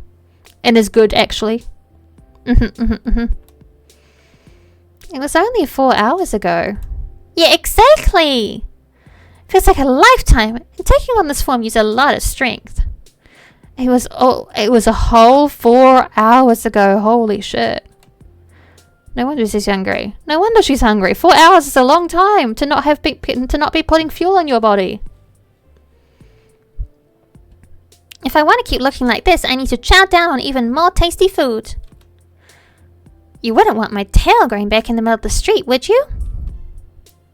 Could that really happen? It might if I get too tired. I don't want to risk it, so I think it'd be for the best if we got something to eat. What do you say?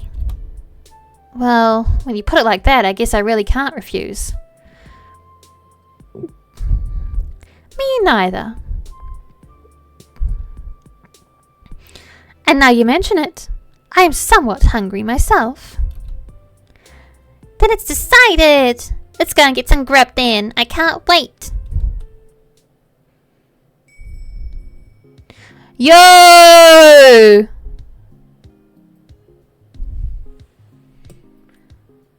I win every time. Oh. Is there... I always win. I always win. Holy shit. This is the hot lady who's helping the aunt rebuild the inn. She has abs.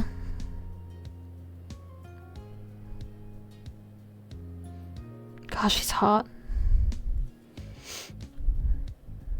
Guess she's got another job to cover costs. That makes sense. Well, hello there and welcome to Seaside Sweets. It's always nice to see a few new faces. Though I suppose your faces aren't exactly new. I've definitely seen the two of you around, Asuka. And you too, little Miss Shirogane. But what about the blondie? I'm sure I'd recognize you if I'd seen you around before. There aren't many people in Hiroshima with hair like that. Other than me, I guess. Huh?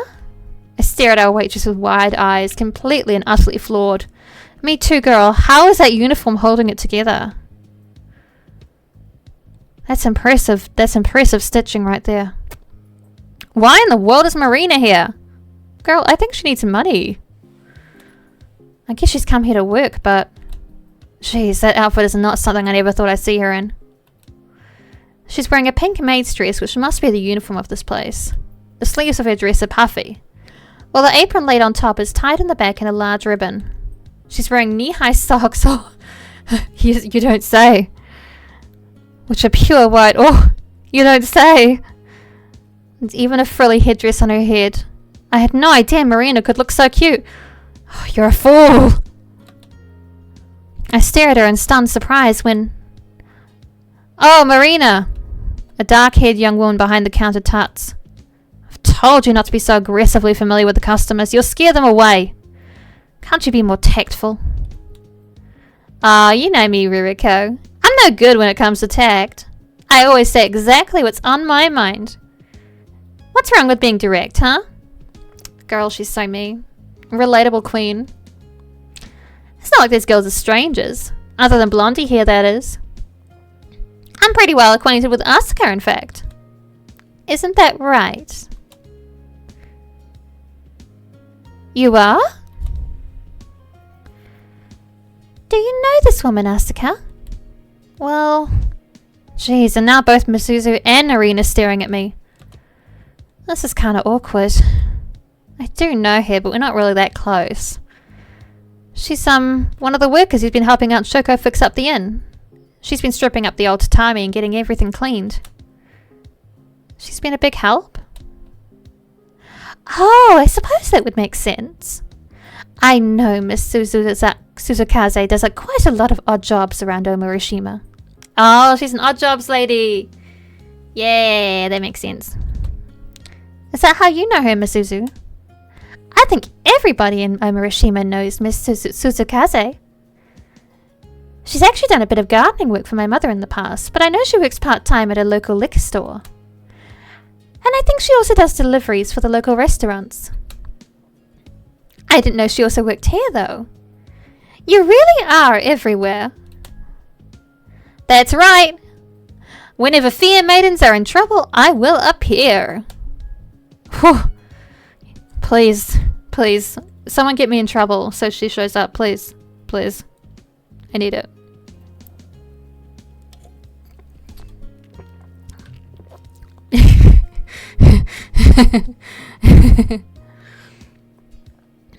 I'm always willing to help a pretty girl in peril. Or a pretty woman in the case of your mother, Miss Shirogane. She might be almost 50, but she's still a real looker. Why, if she didn't have that husband of hers, I'd... Ahem! I kind of love her. She's kind of awesome. Wait, she's kind of the coolest to ever do it.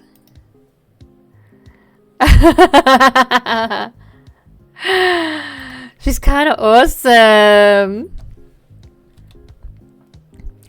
The dark-haired woman behind the counter. Didn't Marina call her Ririko? Clears her throat and Marina laughs.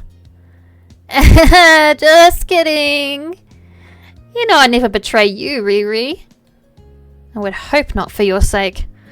Otherwise things would be rather difficult for you, given I'd have to kick you out. Might do a lot of odd jobs, but the money never seems to go very far. Not when you spend it so frivolously on beer and mahjong. Well, what can I say? I have an old soul. I'd never do anything to hurt you though, Riri, so you don't need to fret. It's just banter. Just banter. Misuzu presses her lips together into an unamused line. About seducing my mother. Well, she is a damned good looker. Even you have to admit it, little missy. I do not have to admit any such thing. That is my mother we're talking about. Exactly. You can take your silly jokes too far, Marina. Now why don't you show these girls to their seats? If they've come here, they're probably hungry. And thirsty too. Right. That's an excellent idea. You can introduce Blondie to me after. So, you all know who I am. But who are you? Where'd you come from, princess? It's a bit of a long story. Try me. I love stories. Whew.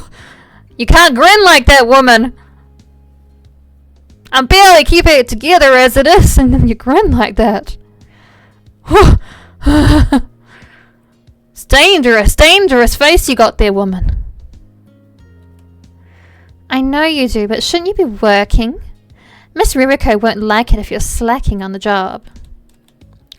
Ah, Riri'll forgive me. She might act cold, but she's a softie at heart. Marina chuckles and turns to block us at Ririko. I've gathered by this point Ririko is her girlfriend. Ririko meanwhile sighs. Get to work, Marina. I don't pay you to mess around. Right you are. Narina, who's been uncharacteristically quiet since we got to the cafe, looks at Marina curiously. Now that you all mention it, I think I have seen you before. Outside the inn. I don't believe we've ever spoken, but you stood out. You're the only woman who's been working on the construction site, but you're even taller than a lot of the men. And you're more muscular too. I did think you looked very dashing. Just like a prince. It's very nice to meet you. So you know who I am, huh? Well, that's good to know. I'm glad I'm so popular, especially with a cute girl like you. Marina, please. But even if you've seen me around, I don't think I've seen you. You say that you spotted me over by Asuka's house. I've been staying at Asuka's for the last week. I'm, one of your friends from far away. And I've come to live with her here in Umirashima. A friend, huh? Marina raises an eyebrow. She doesn't exactly look convinced by this, not that I can really blame her. As far as Kabuka stories go, it was pretty spotty. But I guess I should give Noreen credit for having the sense not to blurt out that she comes from the bottom of the ocean. Yeah, Noreen and I are pen friends. We've talked for a bit, especially since her parents know Aunt Shoko. Her folks have been pretty busy, so they asked Aunt Shoko if they'd mind if Noreen crashed with us. Since I just moved here from Tokyo myself and I didn't know anybody, Aunt Shoko figured it'd be nice if I had a familiar face around. And anyway, the inn's so huge, there's plenty of free rooms for her. Isn't that right, Noreen? Oh, yes! I've been having a lot of fun exploring, even if I'm not able to go to the local school myself. The move was rather last minute, and I've not enrolled yet. I see. I look at Marina wondering whether she'll swallow this story. It's quite a lot to take in and it relies on a lot of coincidences. What are the odds that both my parents and Noreen's would take off on business trips at the exact same time? But, well, isn't that nice? I knew you were worried about fitting in at school, Asuka. Moving to a new place is always daunting, but having a girl like Noreen around should make things a lot easier. Oh yeah, I'm very happy to have her around. It's, been a blast. I, too, am glad that I was able to meet her. Though you don't need to worry about fitting in at school, Asuka. You have me, and I'll keep you company. Yeah, that's right. I'm real lucky I met you too, Mizuzu. I have so many friends now, it's like I'm spoilt for choice. Good. I'm glad to hear it. I'm happy for you, kiddo. I was a bit worried whether you'd be alright or not since you were fretting so much the night before your first day. But it looks like things have all come up roses. It's always good to have too many friends as opposed to too few. And I'll guess it doesn't hurt that they're both such cuties. Marina. Ririko sighs. It sounds like she's heard similar spiels from Marina before while I flush. Well, I don't really think about that. If you say so. Marina chuckles and slaps me on the back. Like always, she uses a little too much force, so I wince. Ow. Now how's about ordering something? Riri's right, you didn't come in here to chit-chat. What can I do you for? After that, our visit to Seaside Suites goes by pretty uneventfully. The three of us skim the glossy menus, which are surprisingly dense. For such a small place, it offers a wide variety of dessert and drinks. Before we settle on our orders, Mizuzu beams, reassuring us that she'll get... Marina beams, reassuring us that she'll get everything out in just a jiffy. And she's as good as her word. Our food and drinks come about 10 minutes later, everything arranged neatly on a tray balanced in one of Marina's capable hands. Marina seems pretty capable at this job in general, actually, despite her fondness for talking. And talking. And talking. I watch her as I pick at my chicken cutlet sandwich. She whips around like the cafe like a blur, greeting new customers, settling payments from old ones, and wiping down tables. She's the only maid I can see other than the serious Ruriko, but she's doing enough work for 5 people. I guess she is kind of cool after all. But I didn't come here to stare at Marina. That's right! You came here to stare at your girlfriends. Not the maid, yeah.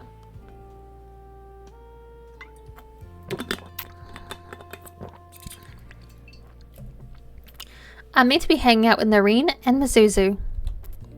I wonder how their food is. I glance curiously in Noreen's direction and... This is so cold! Feels like my brain has frozen into a block. I've never eaten anything like it before. What's going on? Is this some sort of defense mechanism? Oh. She's been working her way through a pretty decadent ice cream sundae, and it looks like it's having a pretty intense effect. She must have a serious case of brain freeze because she's shaking. Well, this is a precious sight too. It's cute though. I'll have to tell her to be careful in the future. I do care about Noreen, even if the cover story I spun Marina was a load of lies. And I'd rather her end this day on a high note. All I want really is for her to be happy. That's why I agreed to go on this trip in the first place. That's enough to make this day spent wandering amongst Omorishima's shops worthwhile. Oh, he's so cute. Oh, that was a pretty tiring day. Noreen giggles to herself as she reclines in the tub, the warm water rippling a lot about her torso and her tail. She flicks her fish's tail back and forth in the water. Maybe to test it still works. I wonder if it puts a lot of strain on her body being in a human form for so long. It must be pretty exhausting, especially when she's not used to it. I'm so curious, in fact, I can't help but ask. Does it feel good to have your tail back after walking around on legs all day? Kind of, I guess. Making myself look like a human requires a lot of energy. It's not an easy thing to pull off, and I'm not used to walking around on legs either. It feels pretty weird, actually. It does feel nice going back to my usual form after spending a whole day being a human. Kinda like letting your hair down. Does that make sense? I think so. I guess it's the same sort of feeling as taking off a pair of uncomfortable trousers. I imagine so. Not that I've had the chance to try on any trousers before, hehe. That's something I'm still not used to. I guess Noreen has a point there. After she first transformed, I gave her one of my old shirts and skirts. Then during our shopping trip, she gravitated towards the most girly clothes. She didn't go anywhere near the trousers or the shorts. She was giving them a pretty wide berth, actually. I wonder why. Aren't you interested in wearing trousers? Not really. They look so restrictive. I can't imagine having thick fabric like that rubbing against my bare skin. And anyway, since I have a chance to walk around with human legs, I figured I might as well show them off a bit. It'd be a shame to cover them up when it takes so much of my energy to keep them there.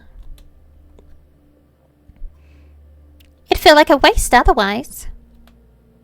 Oh, that makes sense. I take my legs for granted since I was born with them, but it must be a different story for Noreen. She's not used to having legs full stop, so it makes sense that she'd want to show them off when she can. No, a girl, she's told me she'll never wear anything other than a skirt given a choice. Honestly, very relatable. I don't usually like skirts. Sorry, not skirts. I don't usually like pants. I have some sweatpants that I wear in winter, which is what it is now.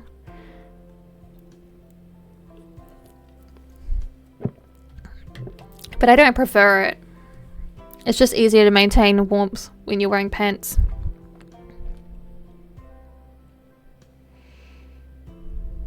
Just depends on how cold the day is. If I'm like, oh, is it gonna have to be a pants day? Am I gonna have to make that sacrifice? You know? That's the only time I'll really consider pants very seriously, though. So I'm much more into skirts. They're much more comfortable for me.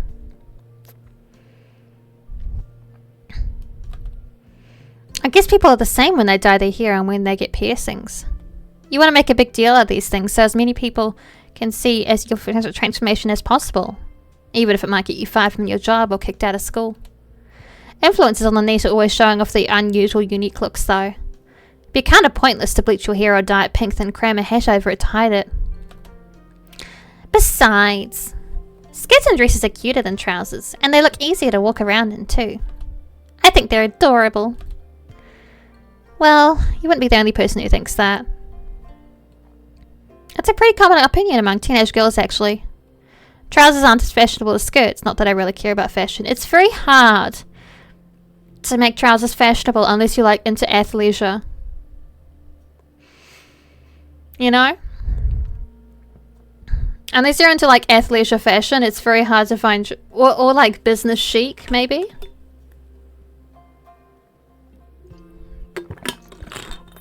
Then it's very hard to make trousers work fashionably and not just be like something you throw on. I think there's a different vibe, absolutely. I tend to wear trousers myself because they're more practical, but we all have our own tastes. Even a mermaid like Noreen who can only walk around on human legs for a few hours every day. So, did you have a good time using your new legs, putting your tiredness to one side? Yes, I did. It was really, really fun. I've not had a chance to wander around like a human town like that before, and I saw an awful lot of things. I got to try on a lot of cute clothes and eat a lot of delicious food. Speaking of food, I need to eat something. I'm just gonna quit. We're gonna have a snacky break. We're gonna have a snacky hangout. Gonna eat some snacky thing. I've got myself some almond and dark chocolate clusters. I'm gonna munch on these because I need snack. Dinner's almost done. Ooh, hell yeah! What you having for dinner? Nom nom nom.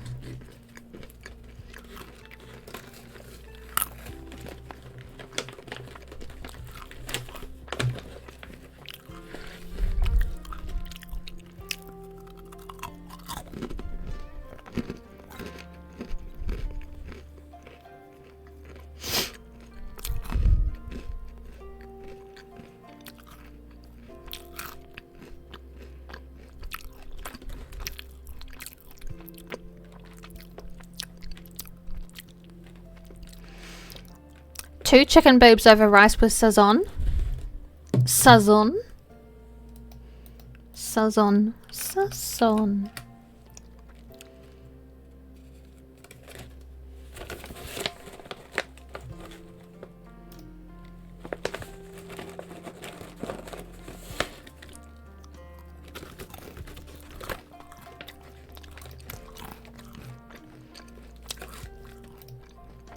Common Caribbean spice mix. Oh, yummy. Oh, I'm glad you're not having plain chicken. That would really be scary.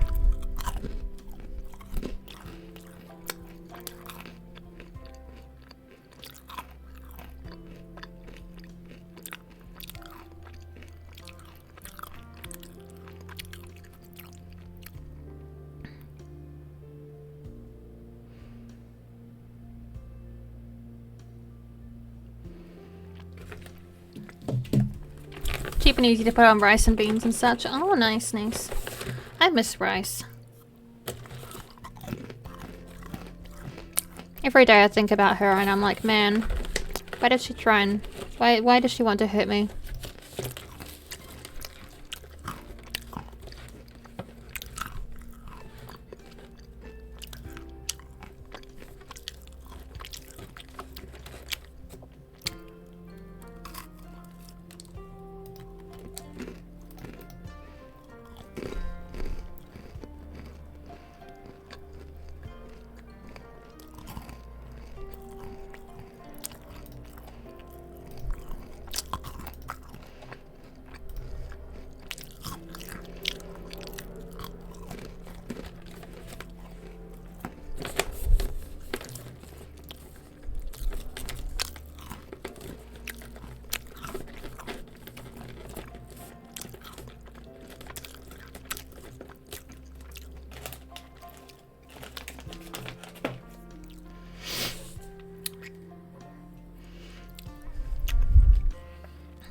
I'm gonna have to make a note to myself that I find it very hard to maintain energies when I'm reading the more slice of life visual novels on stream. And I may have to save those for collabs.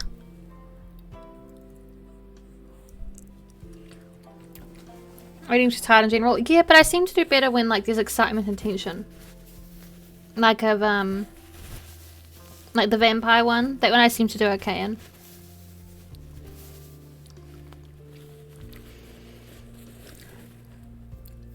The ones with drama and such would seem to be easier for me.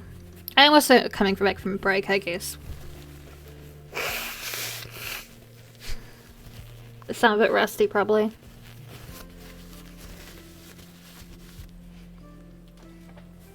Tried reading Facial Morgana and my jaw hurt. Well, that is like a fucking... That's a fucking monster of a thing. So I that is like a, that's like a beast. of a story. Like that's crazy. I mean, it's not as bad as fucking Higurashi, but it's fucking up there. I'm not surprised. A beast indeed. I see what you did there. You and me, our one little joke. That no one else understands, probably. I think with those bigger stories, it's best to collab on them. Because then you can do like a fan dub situation and everyone has their characters and it's like some people get to rest and then the gang's all reacting and you get to feed on each other's energy and like you're not maintaining it all on your own. There's benefits to doing it as a group for sure. If you ever want to revisit Face and Morgana, I would be happy to do some of the voice act work for it. If you'd like me to. Just hit me up if that's something, and I will be happy to help you find people to do it too. We can do it, I believe.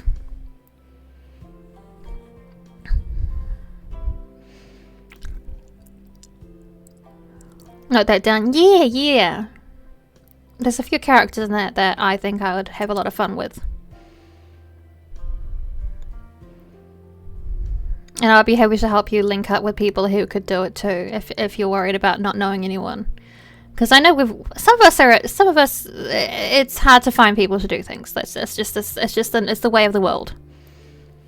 Especially when we have, I found that it's very hard to get people into doing voice things with me. People get like nervous. They're like, oh, I don't know, I'm not that invested, blah blah. They get a bit like wound up about doing a good job and they forget to have fun and it's a whole thing. I actually had a ton of fun when I got to do, and I'm sure some get anxious or embarrassed too. Yeah, for sure. I had so much fun, and granted Nexus does call himself an actual voice actor. But I had so much fun doing Parasite and Love with Nexus. That was awesome, and I would love to do some more stuff like that.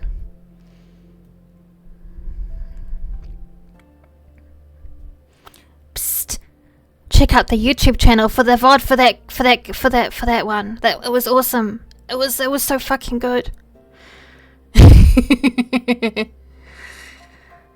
I had a look and I've got over 100 VODs on my channel now. How the fuck did I do that? It's only been a year.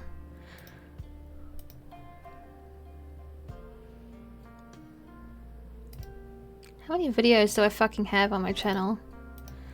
Hard work? Yeah, but it's still insane, isn't it? How many videos do I actually have?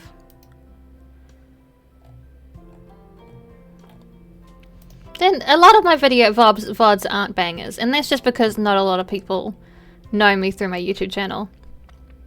It is what it is. Straight up. Life be lifin'.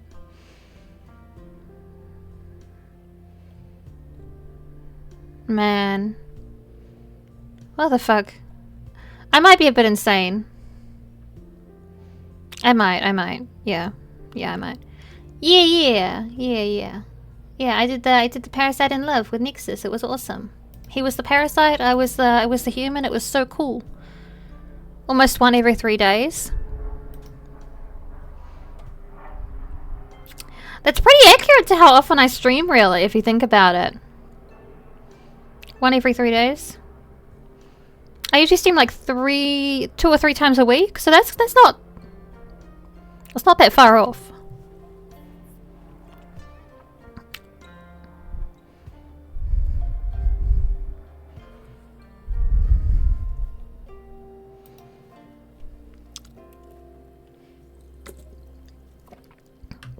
But yeah, there's a lot of things I really want to do. I want to get into... I want to collect people to do like fan dubbing with. I want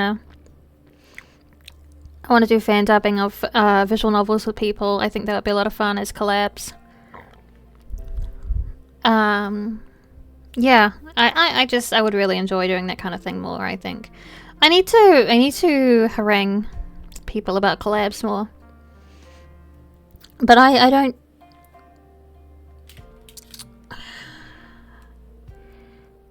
It's hard to tell who would be down for it.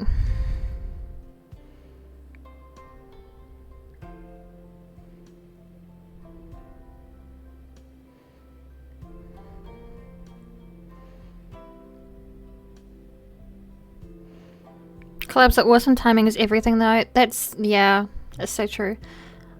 I've been informed that I have an unban request. Apparently. What the fuck? I don't know where that lives.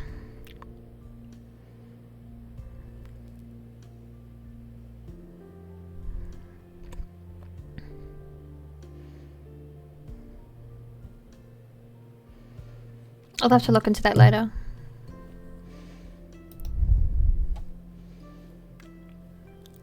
I don't know how to look at unbanned requests yet. I'll have to look into that. I didn't know I was big enough for that. Someone who has tried to be more involved with FGC. Don't know that. FGC. FGC.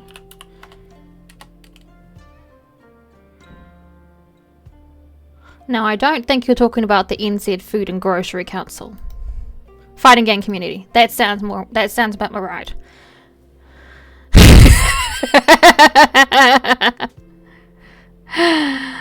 Organization, it's really tough to get people's schedule to line up these days. Yeah, everyone's so fucking busy. Busy bitches, and I love it. But be less busy, just for me.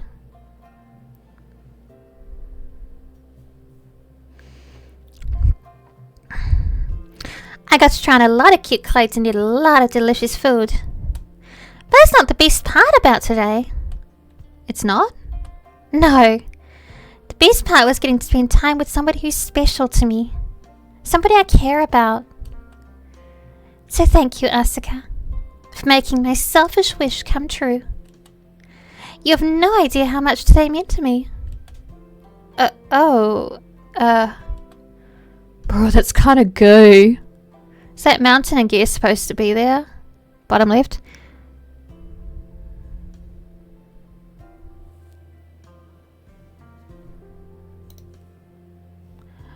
What the fuck is that? Who's that? Oh, that was the Chris exclusive Fugi. I don't know why he was trying to load. Usually Fugi's just pretend they're not happening. Weird. Fugi's just doing a thing, I guess. Gone now. Yeah, I just hate him. I hided it for you. Pretend it's not there anymore. No. It's still there, but it's not.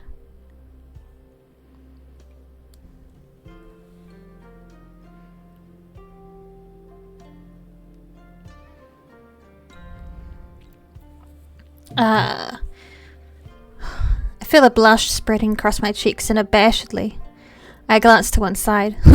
Gay. Don't mention it, I mean to tell Narina. I'd mean it too. I really don't want her to mention it. It's kind of embarrassing being bigged up so much when I don't think I've really done anything to warrant being praised like this. But I'm not able to tell her that. She doesn't give me the opportunity. Narine swims towards me in the bathtub, the water rippling about her. Her long hair shifting. She leans... Then quick as a flash... Let's fucking go! Gay moments, we love to see it. Can I just say I love how this artist draws here? It feels so alive. It feels so, it's very lovely. Huh? She presses her lips against my cheek in a kiss. It's a quick kiss which doesn't linger, but my skin tingles from it regardless. My face feels like it's on fire.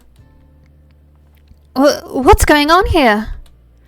I gulp at Noreen stupidly, not sure what to say. I rest a hand against my cheek, trying to come to terms with what just happened. If it really did happen. Girl, I don't know how to tell you this, but I guess you've got game. I guess you're the fucking Rizzler. You rizzed up a mermaid. Congratulations. It was all over and done with so fast, it feels like it might have been a dream. Did she really kiss me? I'm not sure it counts, not when it was so brief. No, it does. It does. Trust. I've no idea what's going on, but... What was that for? Oh? Noreen inclines her head quizzically. I only meant to give you a token of appreciation. To show you how much I like your company. Isn't that what you humans often do? I guess, but...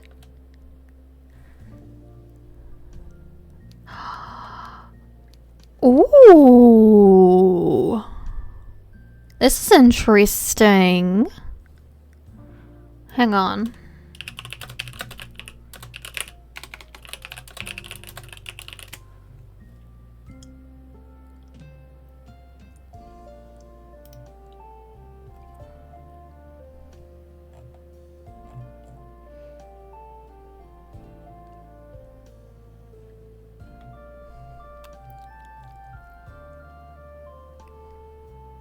Oh, okay.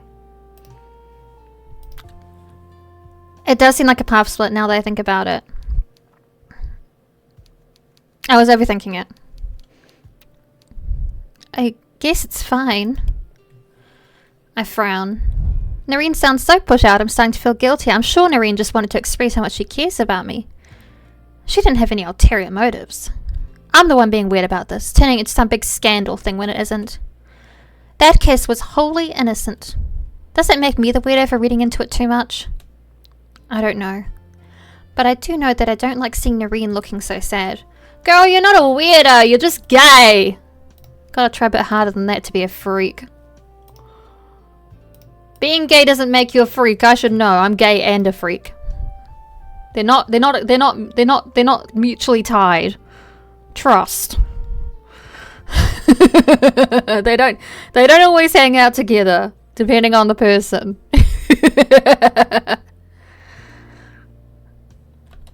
Oh, never mind, it's fine. Are you sure? Yeah, I wasn't expecting you to kiss me. So it startled me a bit. But if you want to do it again, I wouldn't mind. Or rather, I hasten to correct myself before Noreen gets the wrong idea. You shouldn't be kissing people willy-nilly. But it's not a bad thing, if it's between friends. Just don't do it to other people, alright? I can't? No, if you kiss one person, it's kind of like a pledge. You should only kiss the person you care the most about. So it's pretty serious.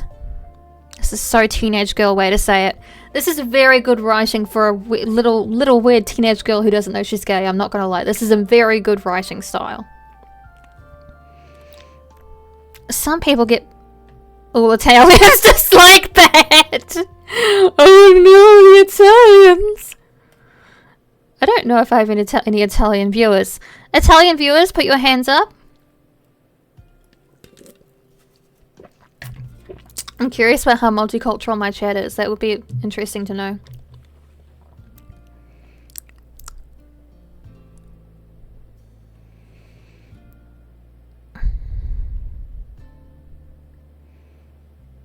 Some people get pretty hung up about kissing. Myself included, apparently. It would be really funny if there was a mod to add. But not Italians. Italians are really into it. Italians, it's like a cultural thing. They kiss everyone. Can we get a mod for that? Can we get the Italian mod? Thank you very much. I don't know. I don't actually know how hard it is to mod visual novels. That's an interesting thought. So you should be a bit mindful before you do it to anybody else. Does that make sense? Narina presses her lips together. She looks a little confused, but she still smiles. I didn't realize kissing was such a complicated matter. But I think I understand what you mean. You're saying it's something you should only do to the person who means the most to you. That's right. Well then, I don't see why there should be any problems if I kiss you. You're the person who means the most to me after all. I'd still be in the ocean if it wasn't for you. You help me more than you know. And I'm looking forward to spending even more time with you, Asuka. You really are my best friend. No! Fuck. Fuck, they're being friend-zoned. And I don't even know they're into her. God! That's fucked. That's so scary. I didn't want to like be called out as a I didn't want to be called out on my teenage existence. I didn't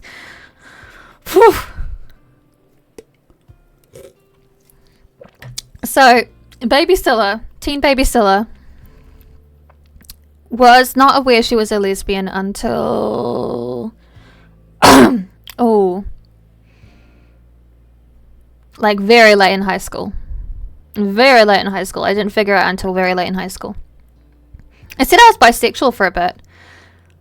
And because I thought that was like normal. I like being bisexual is fine, but I had like the phase where I was like, oh, I'm bisexual. Because everyone likes men. I have to like men. You know, that whole thing. And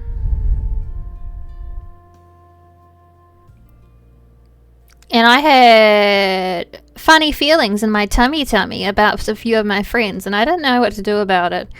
But I also, at a certain point, reached where I knew what I wanted to do about it, but I knew that they were all both devastatingly heterosexual and nothing would happen. One of them was like so heterosexual, she was like, yeah, I'm marrying my long-term boyfriend as soon as I leave high school. And she did. And she had babies and everything. It's fucking wild.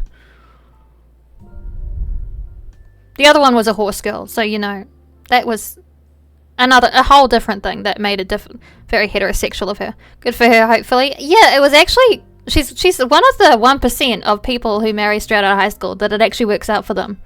And it is actually respectful and lovely. Like, I'm not gonna lie, she actually seems like she had a good run of that for once. It seems like it was quite reasonable. And actually, I return addled by melatonin. Oh, you poor soul. I love being addled by melatonin. It's so nice that I can just do that to myself with little pills. I wish I could get stronger doses so I didn't have to have so many pills to get addled by melatonin. I have to take 4 of the fuckers. What's my dose? What's the dose? What's it, each pill? Oh my god. Each one of my medications is like 2 milligrams of melatonin. I have to take 4 of these bitches to get things going. 2 milligrams of melatonin. I need 8 milligrams to get myself sleepy. Oh, we have 5 and 10. Yeah, well, we have weird laws about melatonin. People are like, oh, they'll feed it to kids. And I'm sitting here like, that should not be the issue right now. We have a massive drug addiction policy and you're worried about melatonin. Insane.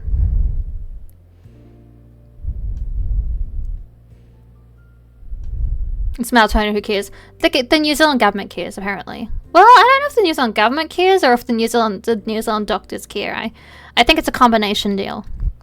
You know, a girl, she wanted to join the Navy. Oof. Okay. I liked her a bit, but we didn't have much in common. I looked up her name a few years ago and she did join the Navy. Ooh. She also got married, and her man are big into MAGA. Oh. Dodged a bullet, I'm not gonna lie. Dodged a fucking bullet. Our military is actually like, does like refugee work and all sorts of actual good things in comparison to you guys's. But even so, I'm still very apprehensive about military people. There's just something about them. They're too controlled. They're too into rules, and I don't like that. They're an authority figure, and it makes me feel bad. Which is really funny because my baby brother was in a cadets thing for a minute, and he was really good at it, and he became like a very high rank in the cadets thing. It's like for civilians. He was really good at it. He was quite good. He would get very angry at the younger cadet people that he was in charge of, that he had to sort of wrangle. But he would never be an asshole, because he's actually like a good person. He's the sort of man that you look at and you think, God, he must be so... He's like token heterosexual you hear about, who's actually like a decently progressive man and is like very normal and average, and like is just a nice guy. But he looks kind of stoic, so he looks scary. He's actually very stoic, guys. His facial expressions aren't very commonly appearing, unless he's laughing, because you have to smile to laugh. Oh, I love my baby brother. He's cool. He's cool as fuck. You guys are going to hear about him in August for my stream anniversary, actually. I'm just going to tell you guys what I did.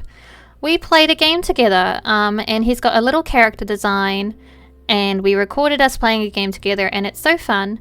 We played the, because I'm real, a lot of people aren't going to be here because I'm playing a visual novel, so I can just spill some secrets to you guys. We played the nobody panic and explodey thing. The one one person has the bomb manual and the other one has the bomb. We played that game and we recorded stuff, and we're getting someone to edit into a highlights video for you guys in August. Cause August, keep talking, nobody explodes. That's the bitch. Cause August, you see, is my stream anniversary when I started, I believe. So we're gonna have that up. I did have to pay a rush fee to get edited because of course I did. Not that it's bad, but I'm just saying my planning was so terrible I had to do that.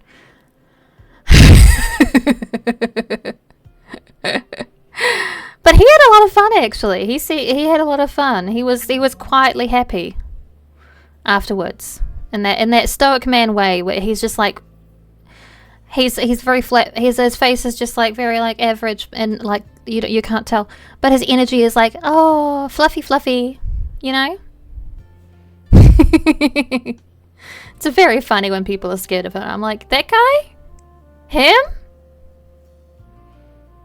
The one who'll let me ruffle his hair even though he's like much taller than me? He'll just like watch me crane to ruffle his hair, and he'll just stand there staring at me and let me do it, and he'll be like, I don't know why you do that still. And I'll be like, my baby brother, it's your job. I have to hassle you, it's the rule. And then he'll just carry on about his day like he does. He's like, whatever, okay. Hearing other people say that's the bitch is always jarring. What do you mean, other people? I'm not... What do you mean? Am I with the other people, or are the other people separate from me? Who is the originator of that's the bitch in your mind? You are the other people. Disgusting. I'm perfect though. I don't think it has an originator, but like mentally, like your emotional decider. It's just weird, but it's such a fun thing to say. People always make the most fun things to say, just like it's just like something they never say. And it's so silly. I've got that's the bastard. Oh, yeah, that's pretty good too. Bastard's a good word we need to bring back into rotation. It's got a good sting to it. Especially if you say it right. Bastard. Bastard. You gotta drawl it a little bit. You've gotta punch the words. You've gotta spit it out. That's really fun. Words are fun. But yes, I'm very excited. I'm going to be giving you guys that in August as a little celebration of 1 year of streaming. I'm not doing the affiliate anniversary because that's less exciting. I know it means that I'm making money now, but we're not really.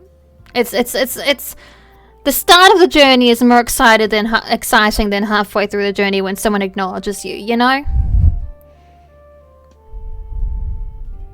It's a more exciting thing to look back on the stream anniversary. I know some people like the affiliate anniversary and they're like, this means I made it, but no, not really. The stream anniversary is the real excitement.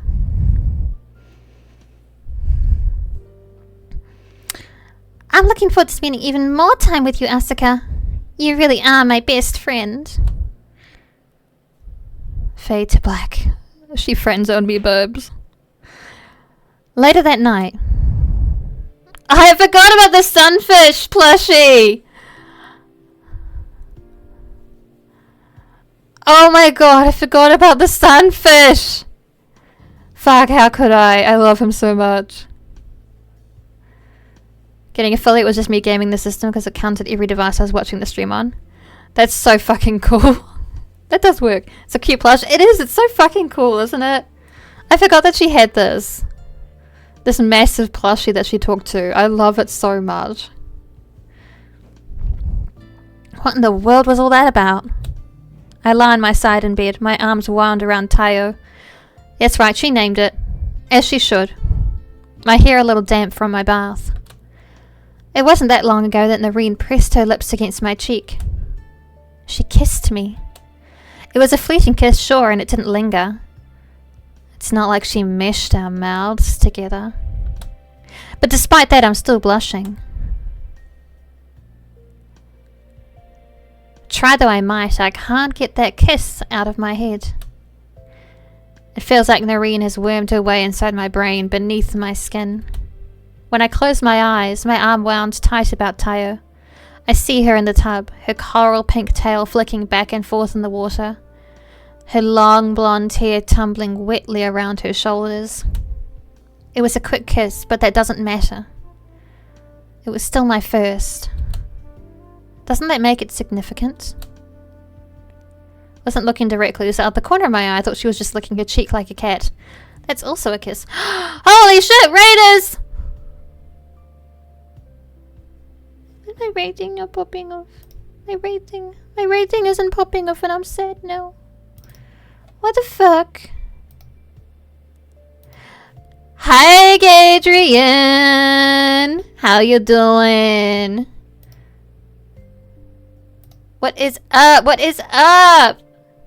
Getting everyone with kissing mermaids. We fucking are. Although the mermaids are currently kissing us. What's up, everyone? My name is Priscilla. I'm a fucking doll. Big Ham! Oh, Titanfall! Titanfall 2, in fact. Getting you guys. Attacking you. How did I know it was a double raid? How did I know you guys were together? Suspicious timing. Surely this was the reason. Hi, how you guys doing? Surely it was just a coincidence. Yes, surely it was just a coincidence, Hammy. Did I think by accident I'm here now? Oh no. True, completely accidental. Can hear you now. Hi, hi. Oh, could you not hear me? Oh. Was a coordinated attack? No, no, surely it was coincidental. These things happen, Slacko, don't you know? I hope you had fun with Titanfall too. I've heard Titanfall is very fun. Your audio was good, just was closing things up. Oh, good, good. What VN is this? It is Out of the Ocean. It is very gay, first of all, so jot that down. It's by one of my favorite English visual novel writers, Ebihime. She does an awesome variety of gay vibes. This one is about a teenage girl hanging out. She's staying on an island at her aunt's inn that's being remodeled, and she finds a mermaid on the beach, and she pulls her up to the inn, and it gets gay. She gets gay with the mermaid, or you can get gay with the very rich young lady of the island, or you can get gay with both of them. So we're going to try and get gay. We're going to try and get every gay option. So we're going to get gay with the mermaid, then we're going to get gay with the young lady, and then we're going to get gay with both of them. That's right, gamers. Not only is it gay, you can also be poly. Gay real? It's true. It's true. They are real outside of Pride Month. I know people don't think this is true, but I'm here to spread the news. It is possible. People aren't talking about this, but it's real. It's real. They are present and aware and visible outside of Pride Month. The science is discovering new things every day. I'm currently wrapping up a lot of my backlog of games. This is my oldest unfinished game currently. So we're working on this one, and then what have we got next in the backlog? Let me look at my YouTube. That's a good way for me to figure it out.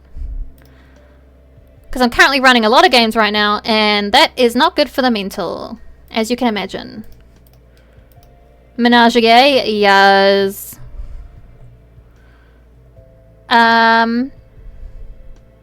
Signalis is the next one. So we're gonna continue Signalis after we finish Out of the Ocean. We're gonna wrap up Signalis, and we also have Silent Hill F that I'm really wanting to wrap up because that is more recent, but I do need her as in the concept of the game, not Hanako. That's my daughter. Thank you. I'm her father.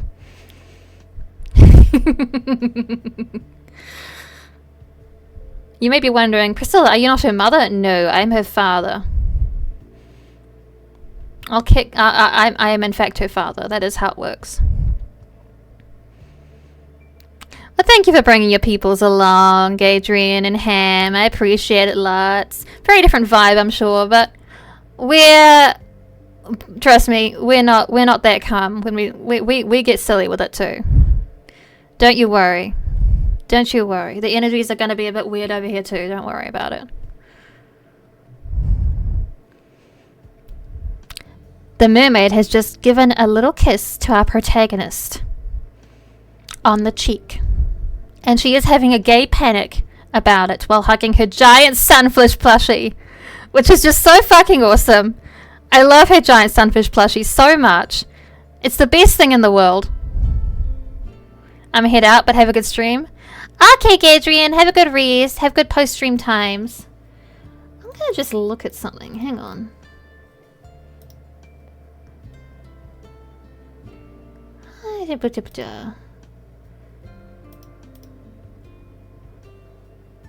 That's not what I want. Delete that. Delete that. Thank you. This one. Why didn't that run?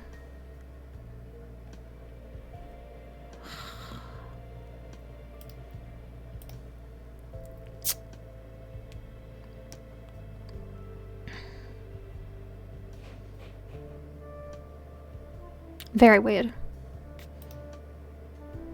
Very weird. Hang on. Chat, I'm gonna do something. Just don't freak out. I'm gonna send a test alert because this should be working.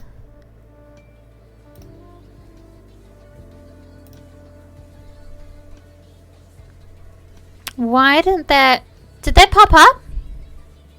When Gadrian and Big Ham showed up? Did we get those?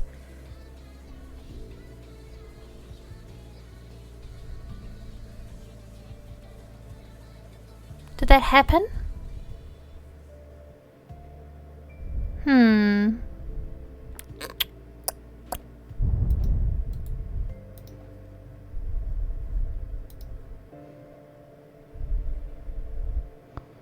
Hang on. You didn't have noises. That is a problem.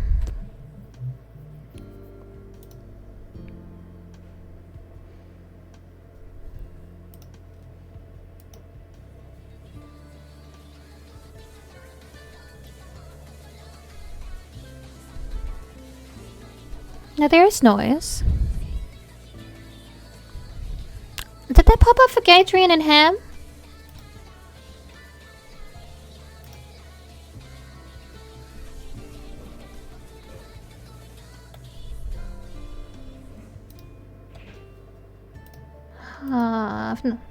Back in time just to check the footage. Thank you. I've been having some trouble getting the Twitch alert set up. I thought that was working, but we'll have to find out. Sorry about that, everyone. If I can just get this one sorted, then the next one's gonna be nothing. You understand that, I'm sure.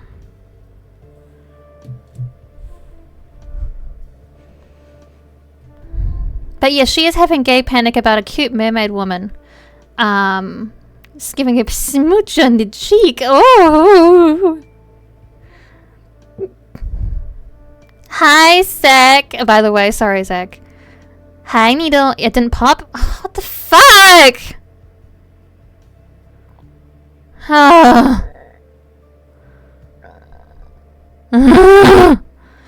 Okay. Why isn't that working? Quite angry, you could say. Tired from that tide travel?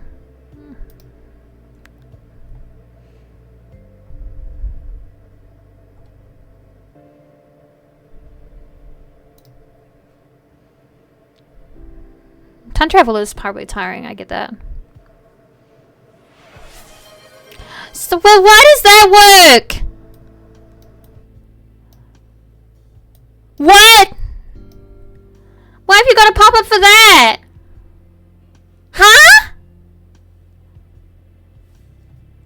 I didn't say you could have that. Why is there a thing?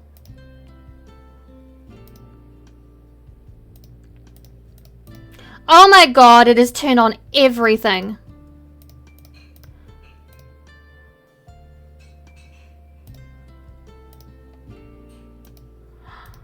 I don't have customs for those set up. You can't be doing that. No. No.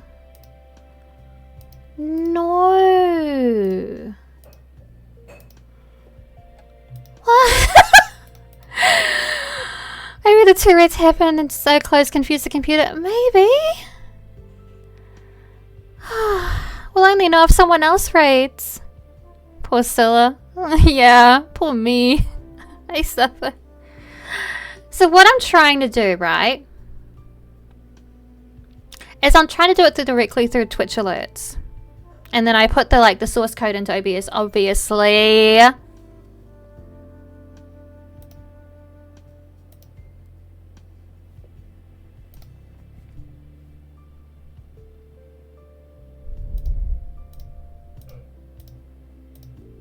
And it's all set up as I want it to be and all that.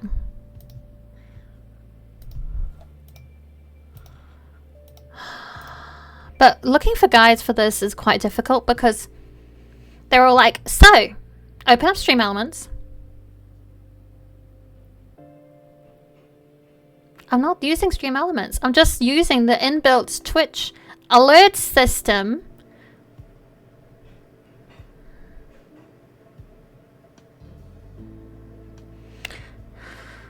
Very frustrating. Very frustrating. I was starting to wonder if I just get Stream Elements reconnected and just do it through Stream Elements, since a lot of guides are available for that, so I should just do it that way. But it's just so annoying. And I have a really cute one! And I'm just... What the fuck? Just, what the fuck? What the fuck? What the fuck?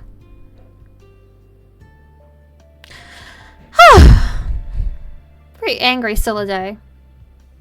Very good ranting today. Very good anger. Very exasperated vibes. I'm sorry for the that bad vibe, Raiders. I'm not mad at you for showing up. I'm just mad at Twitch and OBS not communicating, apparently. Because they are connected to each other, obviously, because I hit the stop streaming buttons and OBS and it connects to Twitch. So obviously they know who each other are. And I have the browser source in here. I have set that up.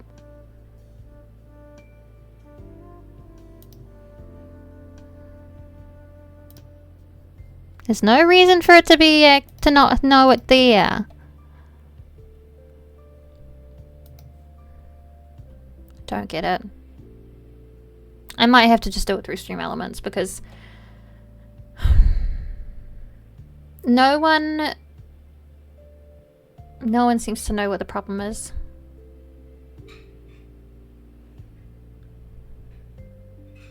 I thought I had it fixed too.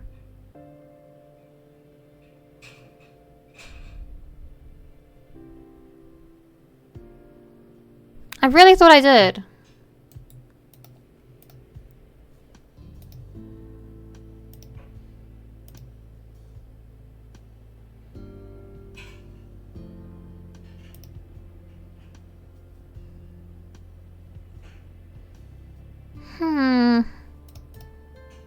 Well, Twitch chat seems to be screwing up lately like a plague, it's alright. Like the actual website seems to be screwing up a lot of things lately, is what you're saying?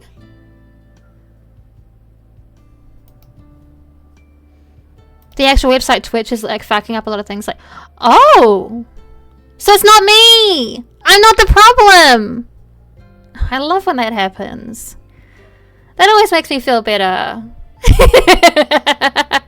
So I probably will use a Stream Elements guide and just get that sorted. So, because guys, I want you to have the pretty custom alerts that you help me pay for. Duh, I want you to have them. Thank you for the head pat, Zach, and Needle, by the way. I'm sorry I didn't acknowledge you, Needle, because I was like, why is that one going off?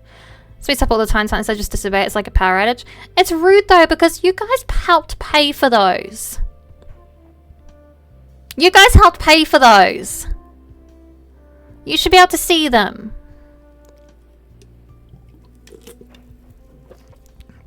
It's not fair for you. I'm less angry for myself and more for you guys because you helped pay for that. That's your money. How are you? We haven't chatted in a while. I'm mostly okay. I'm actually fine right now. I'm actually okay, you know. I'm just good at getting into my emotions. I'm actually okay. I know it doesn't seem like I am, but I am. It's fine. I mean, it's not Needles, but I thank you for saying so. It's definitely not okay, but I love that you're saying that. That's very sweet. I've just been on that grind, you know me. I've been working on shit non-stop. I've taken breaks, doing goofy shit every now and then. Like, I look after myself. I mess around with silly things. I play my video games on my off times, the ones that aren't for you. For you people. Yeah, it's all good. It's very exciting.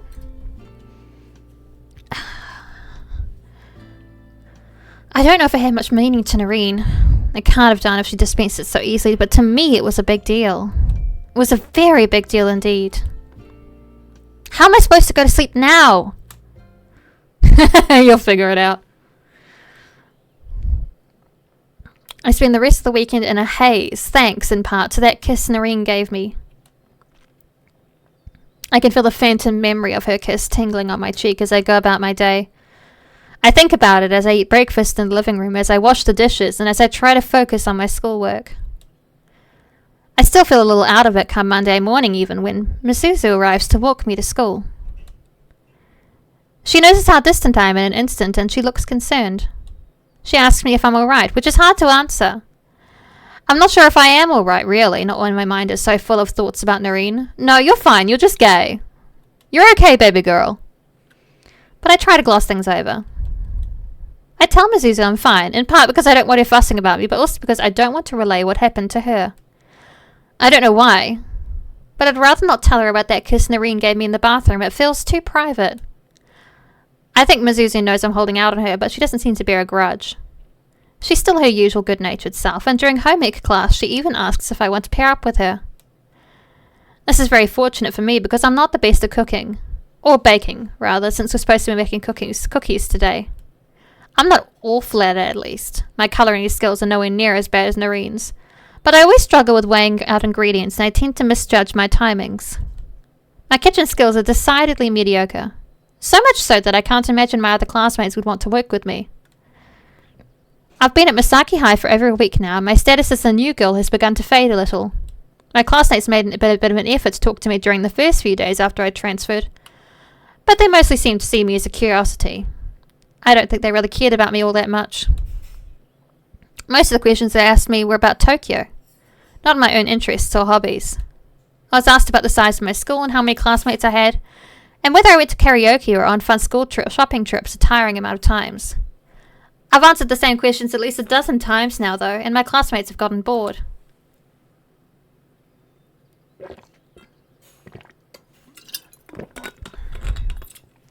Nobody else seems interested in pairing up with me, so Mizuzu is being hugely helpful. I agree to work with her at once, and she smiles brightly, as if I'm the one doing her a favour.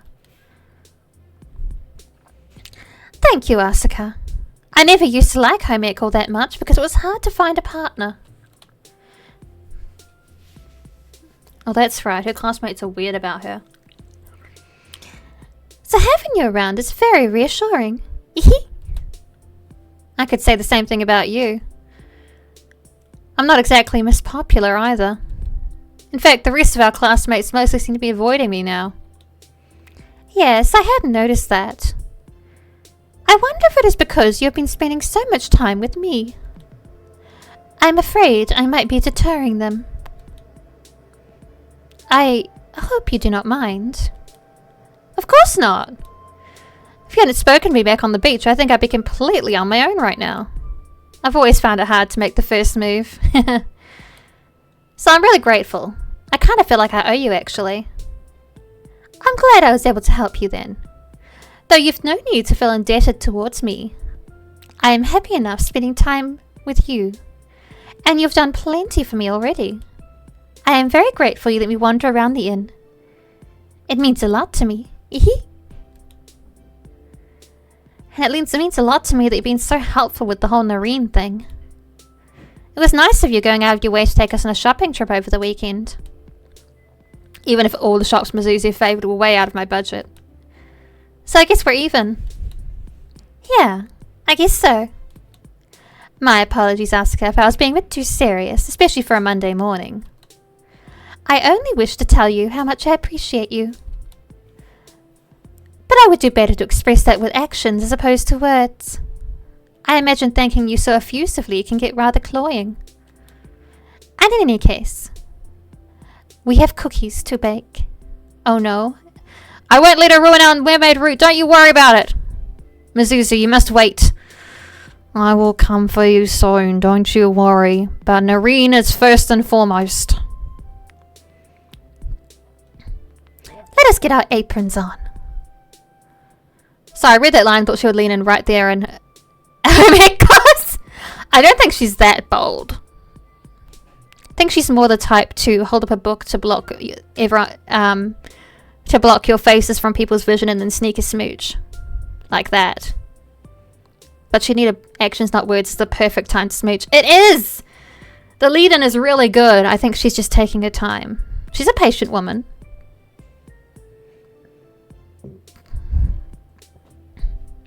Let us get our aprons on. It looks like our other classmates have already begun to measure out their ingredients. I glance about the cookery classroom at the old-fashioned ranges which look like they came from another century. The 20th century to be more precise. Then flush. Oh right. Let's do that. I'm sorry if I distracted you. Nonsense. I distracted myself. You've no need to apologize. As sweetly smiling, Mizuzu retrieves her apron from her school bag and fastens it deftly. Her fingers are long and slender, and she works the ties at the back with a surprising amount of dexterity. Though maybe it's not all that surprising really, since Mizuzu is a good cook. She's told me before she likes helping out in the kitchen, and she especially enjoys making sweets. I guess tying her apron strings is second nature to her. I, meanwhile, am much less graceful. I don't cook all that often, and I find myself fumbling with my own apron.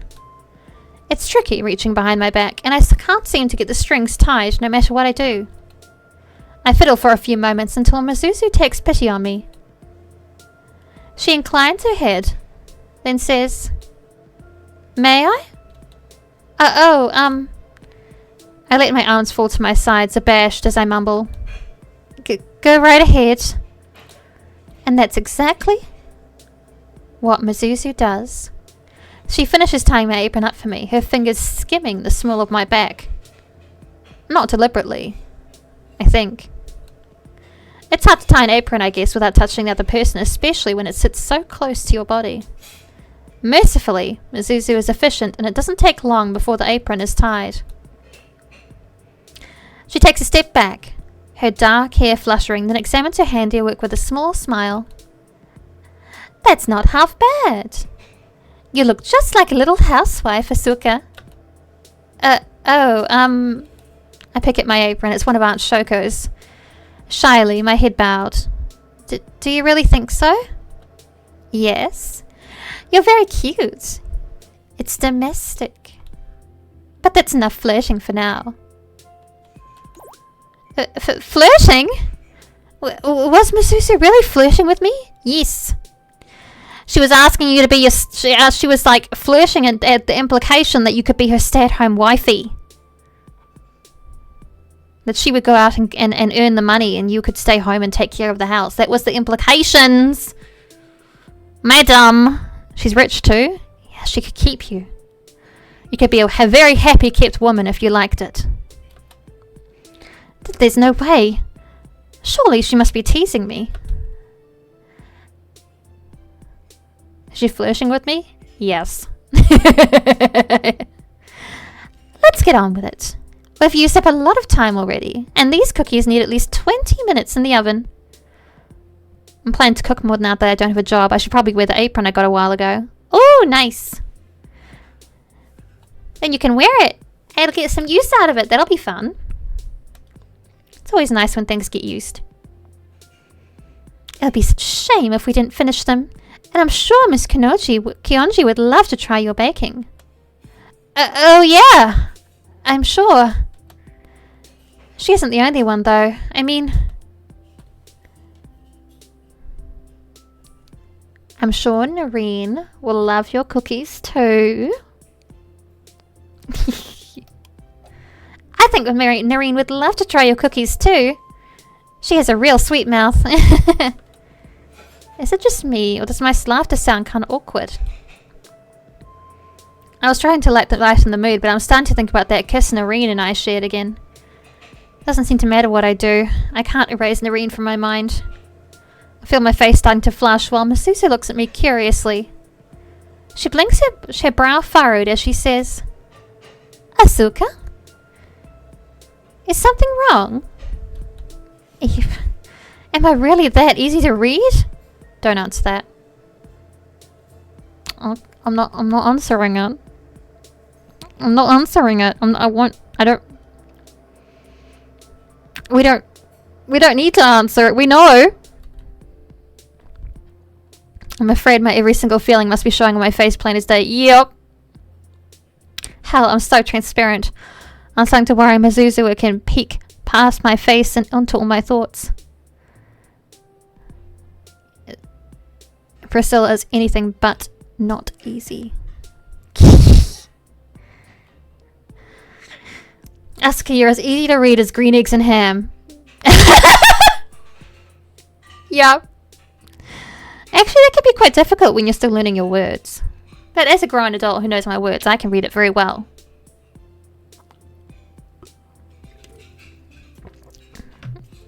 For the youngins, it can be quite a tongue twister.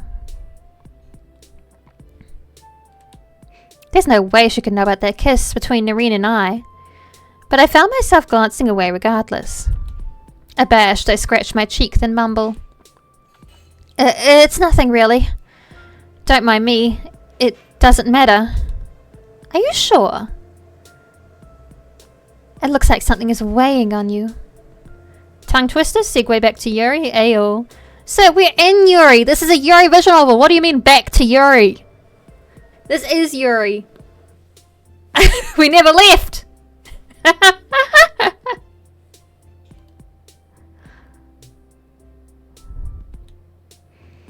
Yeah, I'm sure. I'm just remembering something funny Noreen said to me is all.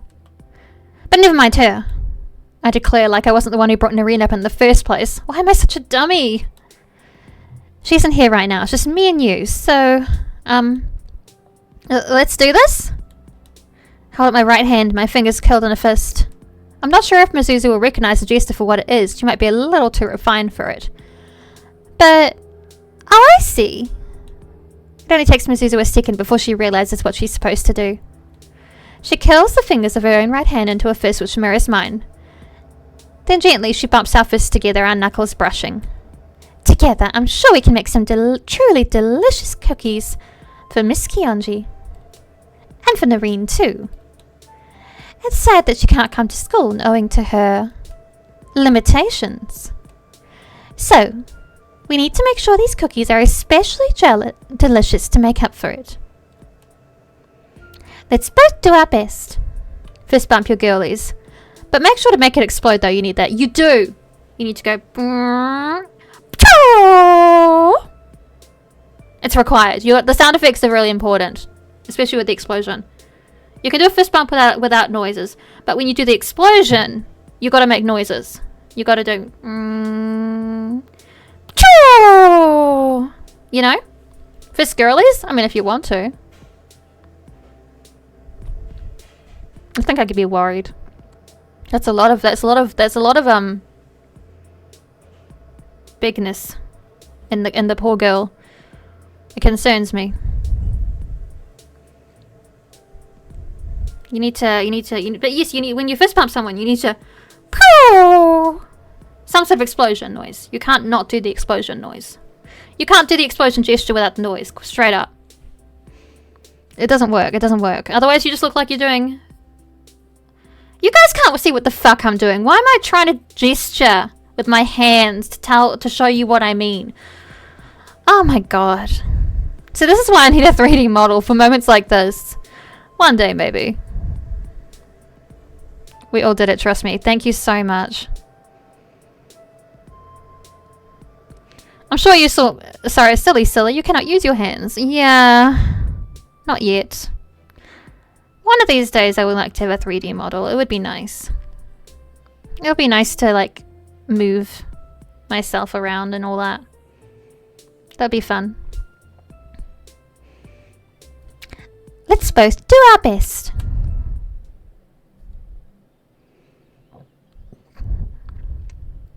One of these days I would like to use my hands. Yeah. I said it. And what of it? It would be cool, wouldn't it? Half an hour later. I think they should be just about ready. Let me take a look. I love her cute hat. I realized recently that she is definitely based on...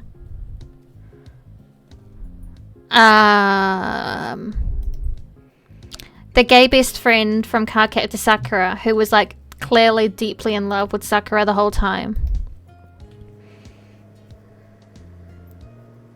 Like design wise, the way she acts, all these things, she's clearly based on her. Since we came from fisting girlies, well yeah, it would be cool. Oh, you sly dog. The cookies that Mizuzu and I made, though it would be more accurate to say that Mizuzu mostly made them while I took over whisking and rolling duties when her wrists started to ache, have been in the oven for about 20 minutes now. Though we got started on our cookies late, we actually put them in the oven much quicker than everybody else, mostly because of Mizuzu's aforementioned efficiency. She had mentioned that she liked cooking before, but I didn't realize she's this good at it. She handled everything so smoothly, in fact, it was a little like watching a professional patissiere at work. I know I've mentioned this at least a dozen times in my own inner monologue, but Mizuzu really is impressive. She was so efficient, in fact, we didn't have much to do during the 20 minutes when we were waiting for our cookies to bake. We're supposed to use the cooking time to clean down our workplaces, wiping down the counters and washing all the mixing bowls and rolling pins. But we didn't have all that much to wash. Mizuzu had the forethought to leave the mixing bowl to soak in the sink once she started rolling out the dough, and she reused the same measuring jug for the flour, the sugar, and the baking soda. She even made sure not to use more tableware than was strictly necessary, and she even finished up the washing in double quick time. We had our workstation sparkling in about 5 minutes, which gave us time to sit about and chat. We spent the last 15 minutes engaged in idle conversation actually until the timer on the oven began to beep. Mizuzu approaches the oven now, while I hang back. She bends, retrieving a pair of mitts which are looped through the oven's handle, and then opens it. A few wisps of smoke belch from the oven's gaping maw. But it doesn't smell acrid. Instead, the sweet scent of freshly baked cookies wafts from the oven's depths, enticing enough that my stomach starts to rumble. I didn't eat much breakfast this morning on account of being all mixed up in regards to my feelings about Nareen. I've been in a bit of a state about it, so the smell of Mizuzu's cookies gets my appetite going. My stomach gurgles and I flush embarrassed as Mizuzu draws the baking tray from the oven. New CG! Look at her! Oh, so cute. She beams at me, her dark eyes bright as she says, "And here we are! What do you think, Asuka?" Speaking of pâtissier, after I beat Expedition 33, I learned what a viennoiserie was. And due to that, I was able to find the high-class bakeries around here. It's nice when games teach us about a real thing. That's true. I am apprehensive about playing Expedition 33 because I've heard whisperings about AI usage in their game. Expedition 33 AI.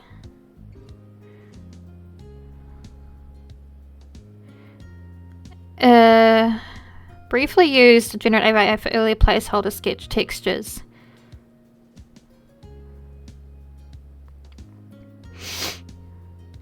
Oh, okay.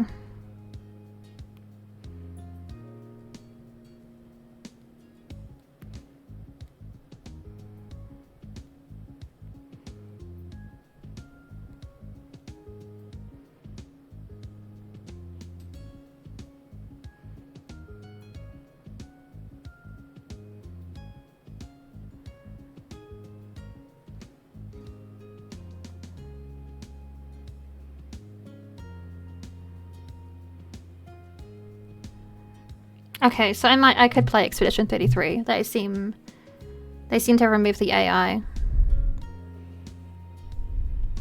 Crimson Desert had AI and it too is the same thing. Steam wouldn't let me refund it. Oh fuck! I'm sorry.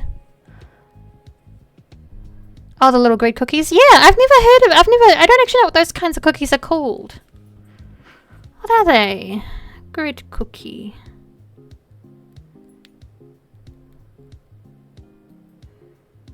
Checkerboard cookies.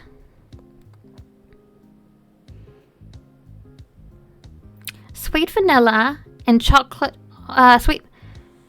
Their sweet, beautiful design consists of sweet vanilla cookie dough and chocolate orange cookie dough. Oh, that's interesting. I'm not sure. I don't really like orange with chocolate. I'm not a big citrus person with. I'm not a big orange fan, to be fair. I like lemon. Lemon's nice, but I don't know about orange. I'm not a big fan of oranges. Heard with the E33 it was extremely little and pre-built stuff. I think the voices we heard about that. Yeah. I'm just being very apprehensive about studios making games like that nowadays because they are... I mean, I almost got caught with my pants down when it came to Rope to Empress episode 2. I almost streamed that one and then I found out about the excessive AI usage and I had to make a statement about it and it was a whole thing. And it's quite, yeah. A lot more indie games these days. Yeah, unfortunately I still have to be careful with indie games because as I say, people are just, I don't know, man. Just... It makes me feel a bit ill, you know? Makes you feel like gross.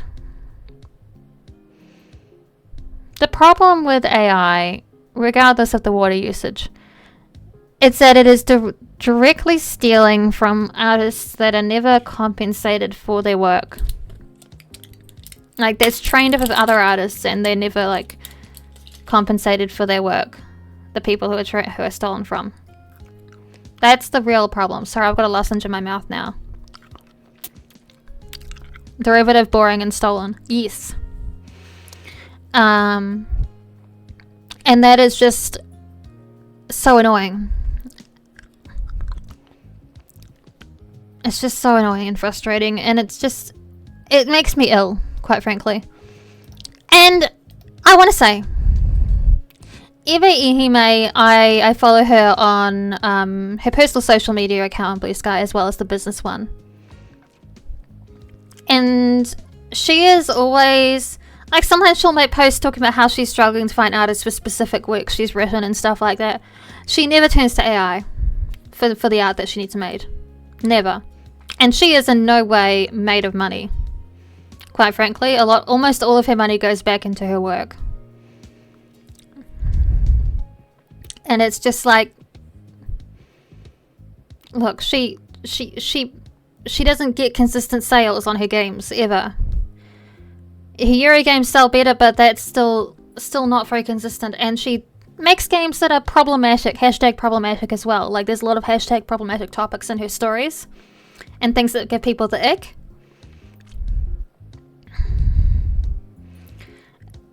And she's like, which means that she gets less sales because of that. And it's just, man, there's no excuse. If she's still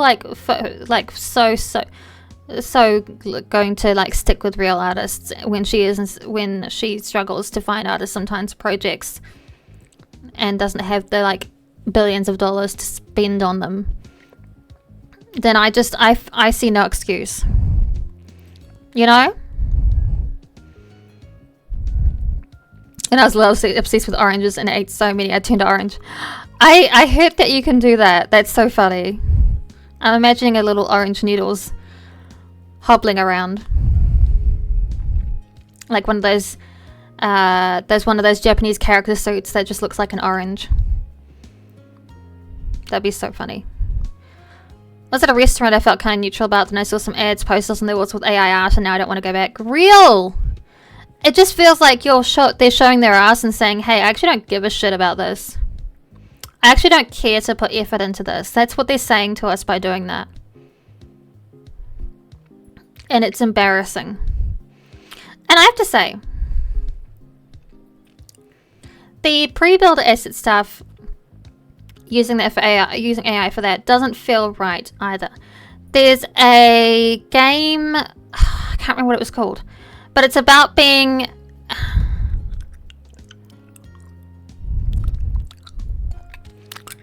you do work with her for exposure. I don't know if she's looking for your style, unfortunately. She does a lot of very anime core games. Like this, I'm not hating on you, but I don't think you would mesh well with her projects.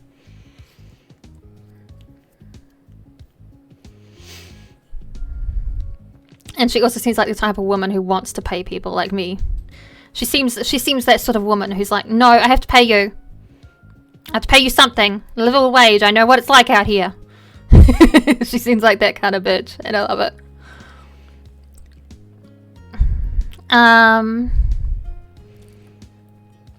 What was I saying? No one is, lol. Sir, you're looking in the wrong places. I think your art style would work quite well in an off-the-walls, cartoony fighting game, quite frankly.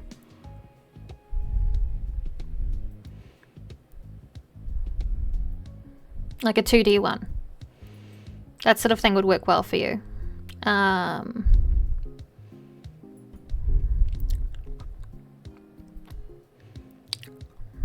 That's sort of like there's things that would work well in, absolutely.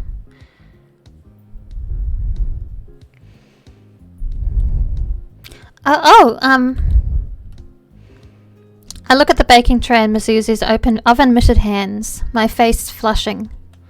My stomach gives another weak gurgle, though I hope it's quiet enough nobody else can hear me. The cookery classroom was pretty noisy on account of my classmates all milling about chatting to one another, or washing their dishes in rolling pins. There's enough noise that Mizuzu shouldn't be able to hear my hunger pangs. Or at least I hope she can't. I don't want her to think I'm greedy. That'd be way too embarrassing. Move, bitch, I'll eat it if you don't want to. I force a smile, though I'm not sure why I care so much about what Mizuzu thinks, then peer at the cookies. I expect they'll be good since they look delicious even before she put them in the oven, but... Oh! They might be even better than I thought. Oh dear. Mizuzu prepared some pretty fancy two-tone cookies that look a bit like miniature chessboards. There are 2 different types of dough, one light, which is vanilla flavoured, and one dark, which is chocolate, and they form little checker squares. Oh, thank you for the bless you, Juicy. The paler dough is browned a little from the oven, but it's still noticeably lighter than the chocolate dough. The cookies spread out a bit from the heat, but they're still pretty neat. I'd never be able to make cookies like this on my own. What sort of witchcraft is this anyway? Wow, these look great, Mizuzu. Do you really think so? I worry that they might be a bit lumpy. I fear I didn't whisk the chocolate dough enough, so the consistency isn't quite right. You aren't being polite, are you, Asuka? No, or I hope I'm being polite, but I'm not saying nice things for the sake of it. These cookies really do look great, Mizuzu. They're like something you could buy in a store. Oh, I'm not sure about that. I'm afraid I still have a long way to go. But I'm glad that you feel that way. Would you like to try one, Asuka? Would I? Can I have 2 or 3?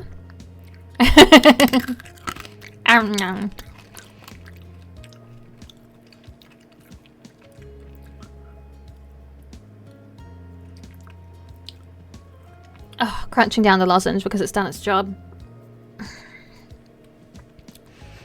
I grin, my silly concern swept away.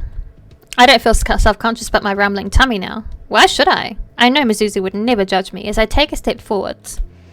I reach out, plucking one of the cookies from the tray. It's hot to touch since it just came out the oven, and I wince. Oh, do be careful, Asuka. But the cookies have already cooled plenty since being exposed to the room temperature air. I'm not worried about it scalding my tongue. I blow on it a little, trying to dispel even the more sultry heat from the oven still clinging to it. Then, I pop the cookie in my mouth. I crunch it between my teeth, hearing it splinter satisfyingly, and then... So? What do you think? Is it alright? I sigh contented as the sugary sweetness spreads across my tongue. These cookies aren't just alright, Mizuzu. They're really, really good. In fact, these might be the best cookies I've ever had. Aww.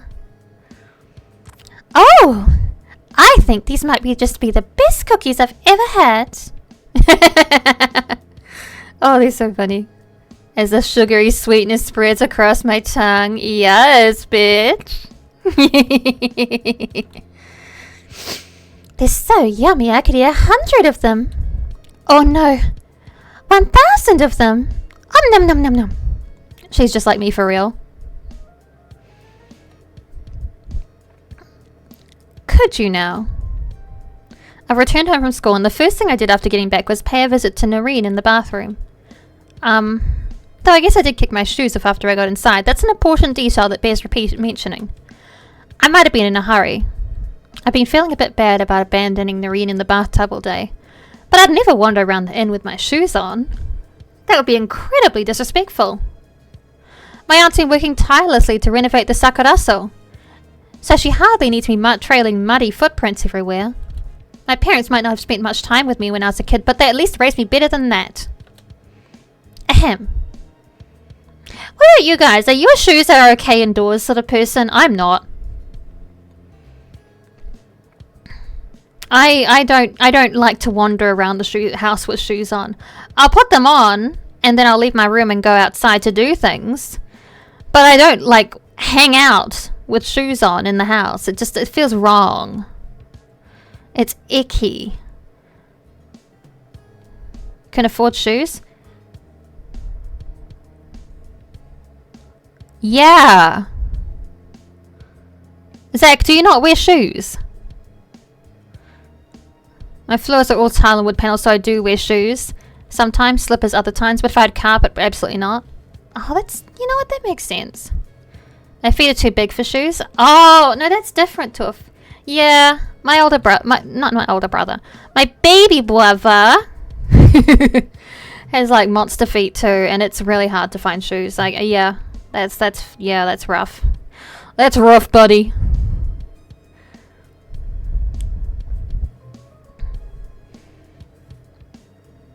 I wear socks a lot. Slippers are nice though. I need to clean my slippers. They're a bit, you know what they say about big feet? Big shoes.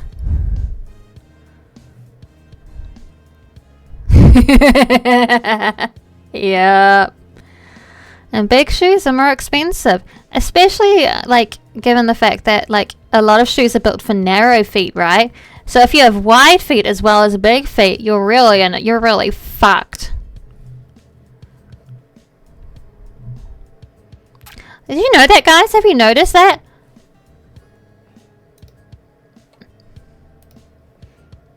Shoes are built for like narrow feet. They aren't built for wide feet at all, and it's like it's really annoying. Like, why is that? It's the same as like it's the same issue as like a lot of clothes being made for skinny people. I think it's related. I do.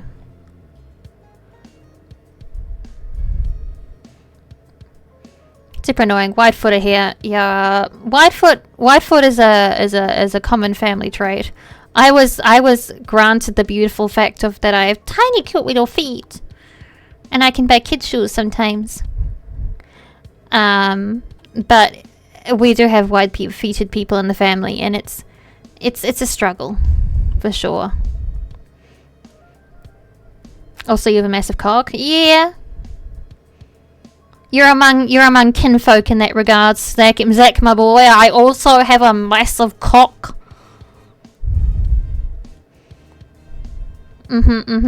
Relatable king. I'm sitting in the bathroom in any case, still in my uniform. I might have removed my shoes, but I didn't bother getting changed before checking in on Noreen. Yeah, my cock is so big, I gotta fling it over my shoulder, or I'll trip on it. If it gets hard, I faint from the lack of blood in my brain. It's really hard. It's really difficult, guys. You don't know what kind of suffering I live.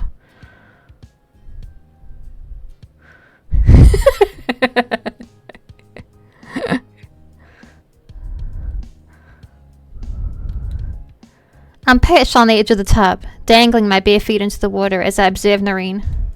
She's happily chowing down on the checkerboard cookies that Mizuzu made in home ec earlier.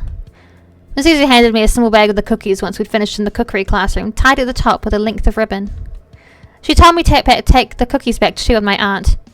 And with Noreen too, of course. I'd hate to leave her out. I figured Noreen would like the cookies too, and it looks like I was right. She demolished them in a matter of seconds, scattering crumbs everywhere in the process. I frown, nudging a few stray cookie crumbs with my big toe. Ew, it's all mushy. Then say, I think 1,000 might be pushing it. You'd make yourself sick if you ate that much, and I don't know if that's physically possible either.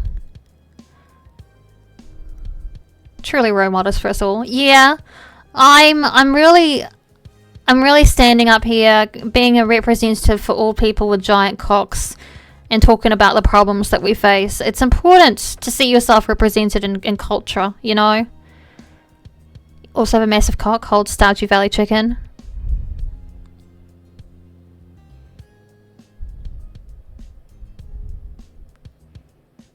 I mean, I guess you're not wrong.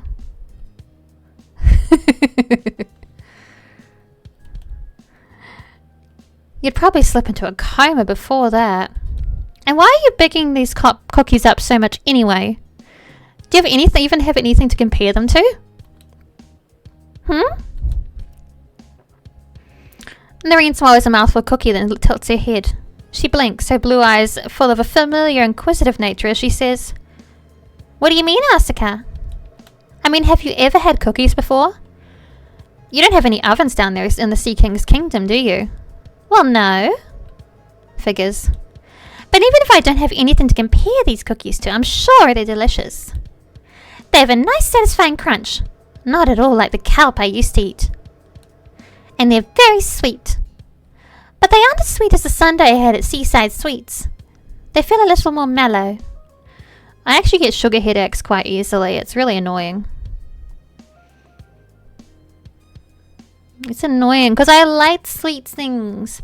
But I have to be careful about how much sweet I have or I get headache and it's like, oh no, the sugar hates me. The texture is really nice and so is the flavour. They're really easy to eat. They're yummier than I could ever have hoped for. I really wouldn't mind eating 1,000 of these. Jeez, I know Narina's possibly joking. But this girl can pack away a truly alarming amount of food. I feel like I ought to caution her. It's for her own good. Yes, you said that already, but I'm afraid that might not be very practical. And it wouldn't be fair to expect Mizuzu to bake that many cookies for you. She isn't a machine. I think her arms might drop off if she had to whisk that much dough. Oh, right! Mizuzu is the one who made these cookies, isn't she? Well, I helped a little. But Mizuzu did most of the hard work, yeah. I think something's wrong because I don't have a limit on sugar. So I have to be careful, otherwise I'll just pretend a 2-litre soda is a single serving. Some people are just built different, Juicy, and I think you're one of those bitches. I think you're just built funny, and that's okay, everyone is a little bit. Why do you ask? Well, I just thought, since Mizuzu was kind enough to share these cookies with me, I feel I've gotta get her something in return. Do you want to? Yeah. Isn't that what you're supposed to do when somebody gives you a gift? It's no good to simply take from people, you gotta give too. It's rude not to. I'm sure Shoko would agree with me. Well, you're not wrong about that. I'm certain my aunt would be in agreement with Noreen. She's always been a stickler for manners. The more impeccable, the better. She'd probably be proud of Noreen actually for being so selfless. Not that Noreen's doing this because she wants to be praised. I think she's naturally this considerate. Now I wonder, what should I give Mizuzu? She made these yummy cookies all for me. Technically, she made them because it was a school assignment, but I don't tell Noreen that. I don't want to burst her bubble. So let's see. Noreen ponders, twining a strand of fair hair around her finger, and then... Oh, I know! I should make her something yummy to eat too. Then I can meet her after school tomorrow and give it to her. I'm sure she'd love it. Don't you think so too, Asuka? Oh, I cast my meal back to that disastrous meal Noreen first prepared for us. The one with the blackened rice and the foul-tasting miso soup. And try to suppress a shudder. I wonder, momentarily, if she's joking. Are you really planning to bake something for Mizuzu? Yeah! I think it's a great idea. Don't you agree, Asuka? But she sounds alarmingly earnest. Has she forgotten her catastrophic failure in the kitchen already? I know Noreen is part fish, but I thought she had the brain of a human. Her short-term memory shouldn't be this terrible. Should I try to dissuade her? I don't want her to poison Mizuzu. There is such a thing as killing people with kindness. Noreen sounds so enthusiastic, however. I'd feel bad if I told her no. What should I say?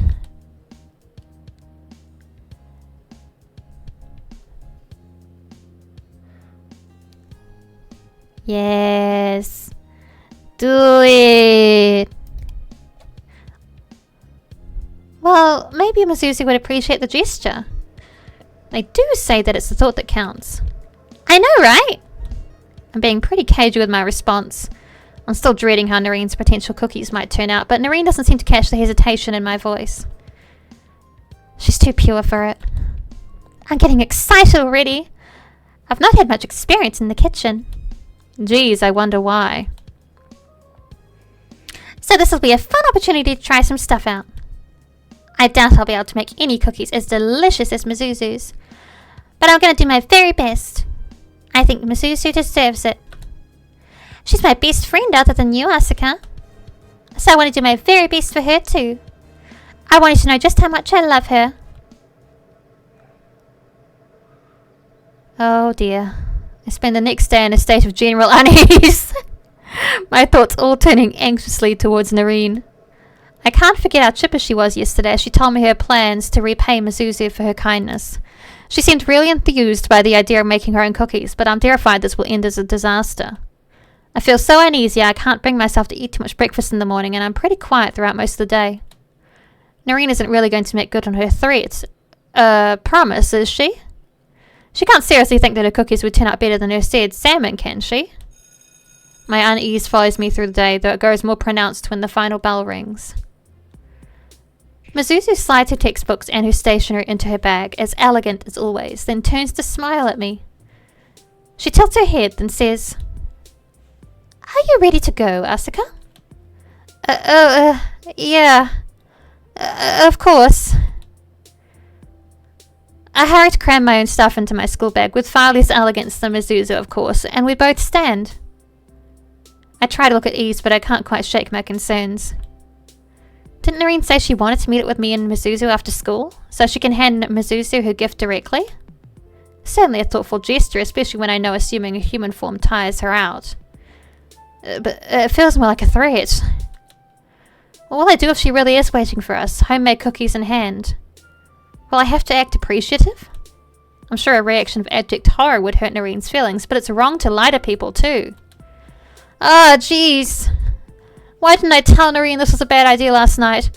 I should have tried to let her down gently while I still had the chance, but I've left it too late.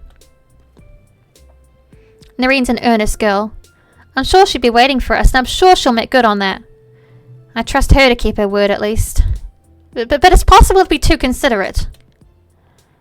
Anxious thoughts dog me as I walk through the hallway, my soul slapping against the floor. I look about uneasily as Mizuzu and I exit the school building, not sure what to expect. Hey, you two! I feel like I've been waiting ages. It's good to see you both. I hope you both had a good day. And it looks like all my worst fears have come to pass. Noreen is here after all, wearing the frilly blue dress that we bought her during our school shopping trip. Her fair hair is tied up in two cute buns at the top of her head, skewered with pins. And she's wearing a smile on her face bright enough to rival a whole field of sunflowers. She looks very neat and fresh. Positively pristine. But I still find myself hanging back. I can see something sticking out the pocket of her skirt, catching in the sunlight. It looks suspiciously like a cellophane wrapper, tied at the top with a length of blue ribbon. Don't tell me. She didn't really bake a batch of cookies for Mizuzu, did she? I'm not surprised to see Noreen at least, but Mizuzu seems taken aback. She blinks and says, My. I cannot say I expected to see you here, Noreen. Did something happen? Oh no, I'm all good. She might be, but I don't know if Mizuzu and I will be, not if she pushes those cookies on us. I didn't come here to deliver any bad news, so you don't need to shoot the messenger. I actually wanted to give you something, Mizuzu. But wow! I know I've seen you in that uniform before, but it really does suit you. It's so stylish. Do you really think so? Yes, I do. It's lovely. The colours are a little muted, but I think that makes it look classy. It's a perfect outfit for you, Mizuzu, because you're so elegant. And I love your little hat too. It's precious. Why don't you wear the hat to school, Asuka? Isn't it part of the uniform? I blush. I didn't expect to be called on so suddenly, then glanced to one side. Abashed, I scratched my cheek with my index finger, then mumble. I guess I didn't think I had to wear it. I mean, it isn't a mandatory part of the uniform. I figured it'd be fine to go without. And I'd probably wind up losing it anyway. I guess that does sound like you. Shoko is always saying you'd lose your head if it wasn't attached to your neck. If I got to wear a uniform like yours, though, I'd definitely wear every single piece.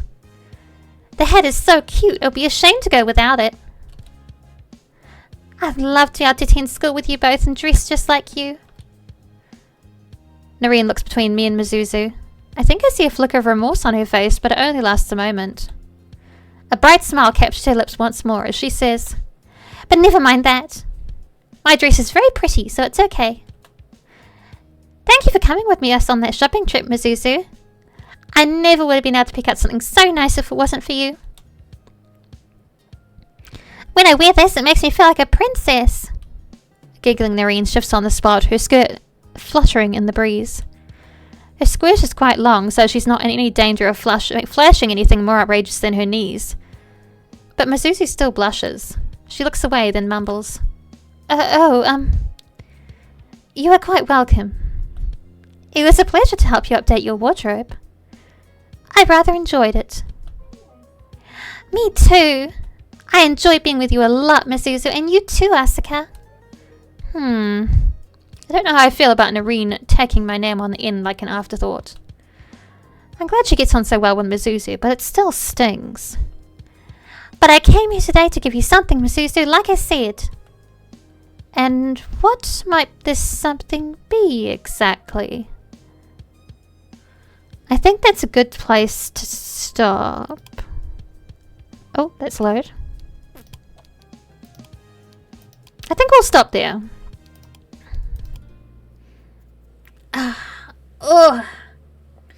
Thank you for the lovely stream, everyone. And thank you again to Ham and Gadrian for the lovely raids. If you sport a splash on her, does she turn back into a meme? Like, oh no. I don't actually know. I won't learn what the gift was. You know what it was. She baked something. Come on, man.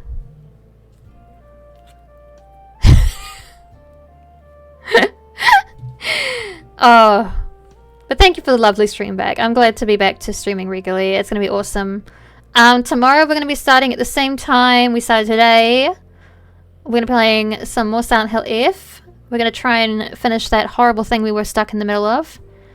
The puzzles. They vex me. And then on... What day was it? What day was it? What day? What day? What day? And then on Saturday we're going to be continuing Out of the Ocean at the same time once again. Yeah. Thank you everyone for the lovely stream. Let's see what's around for us to attack. There's people.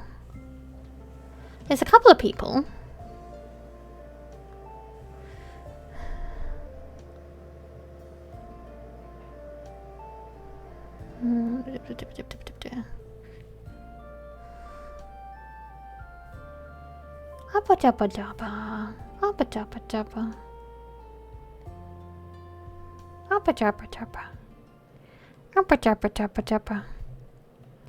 We've got an Aki who's drawing. She's working on a commission. Let's go hang out with the Aki. Oh.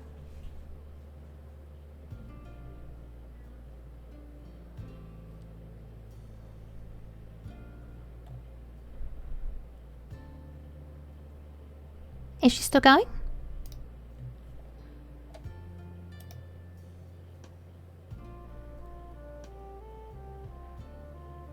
I think she's still going. I need to check because she's been going for over 5 hours. Let's go have fun with her. Let's go have fun with the Aki. She's an amazing artist. Yeah.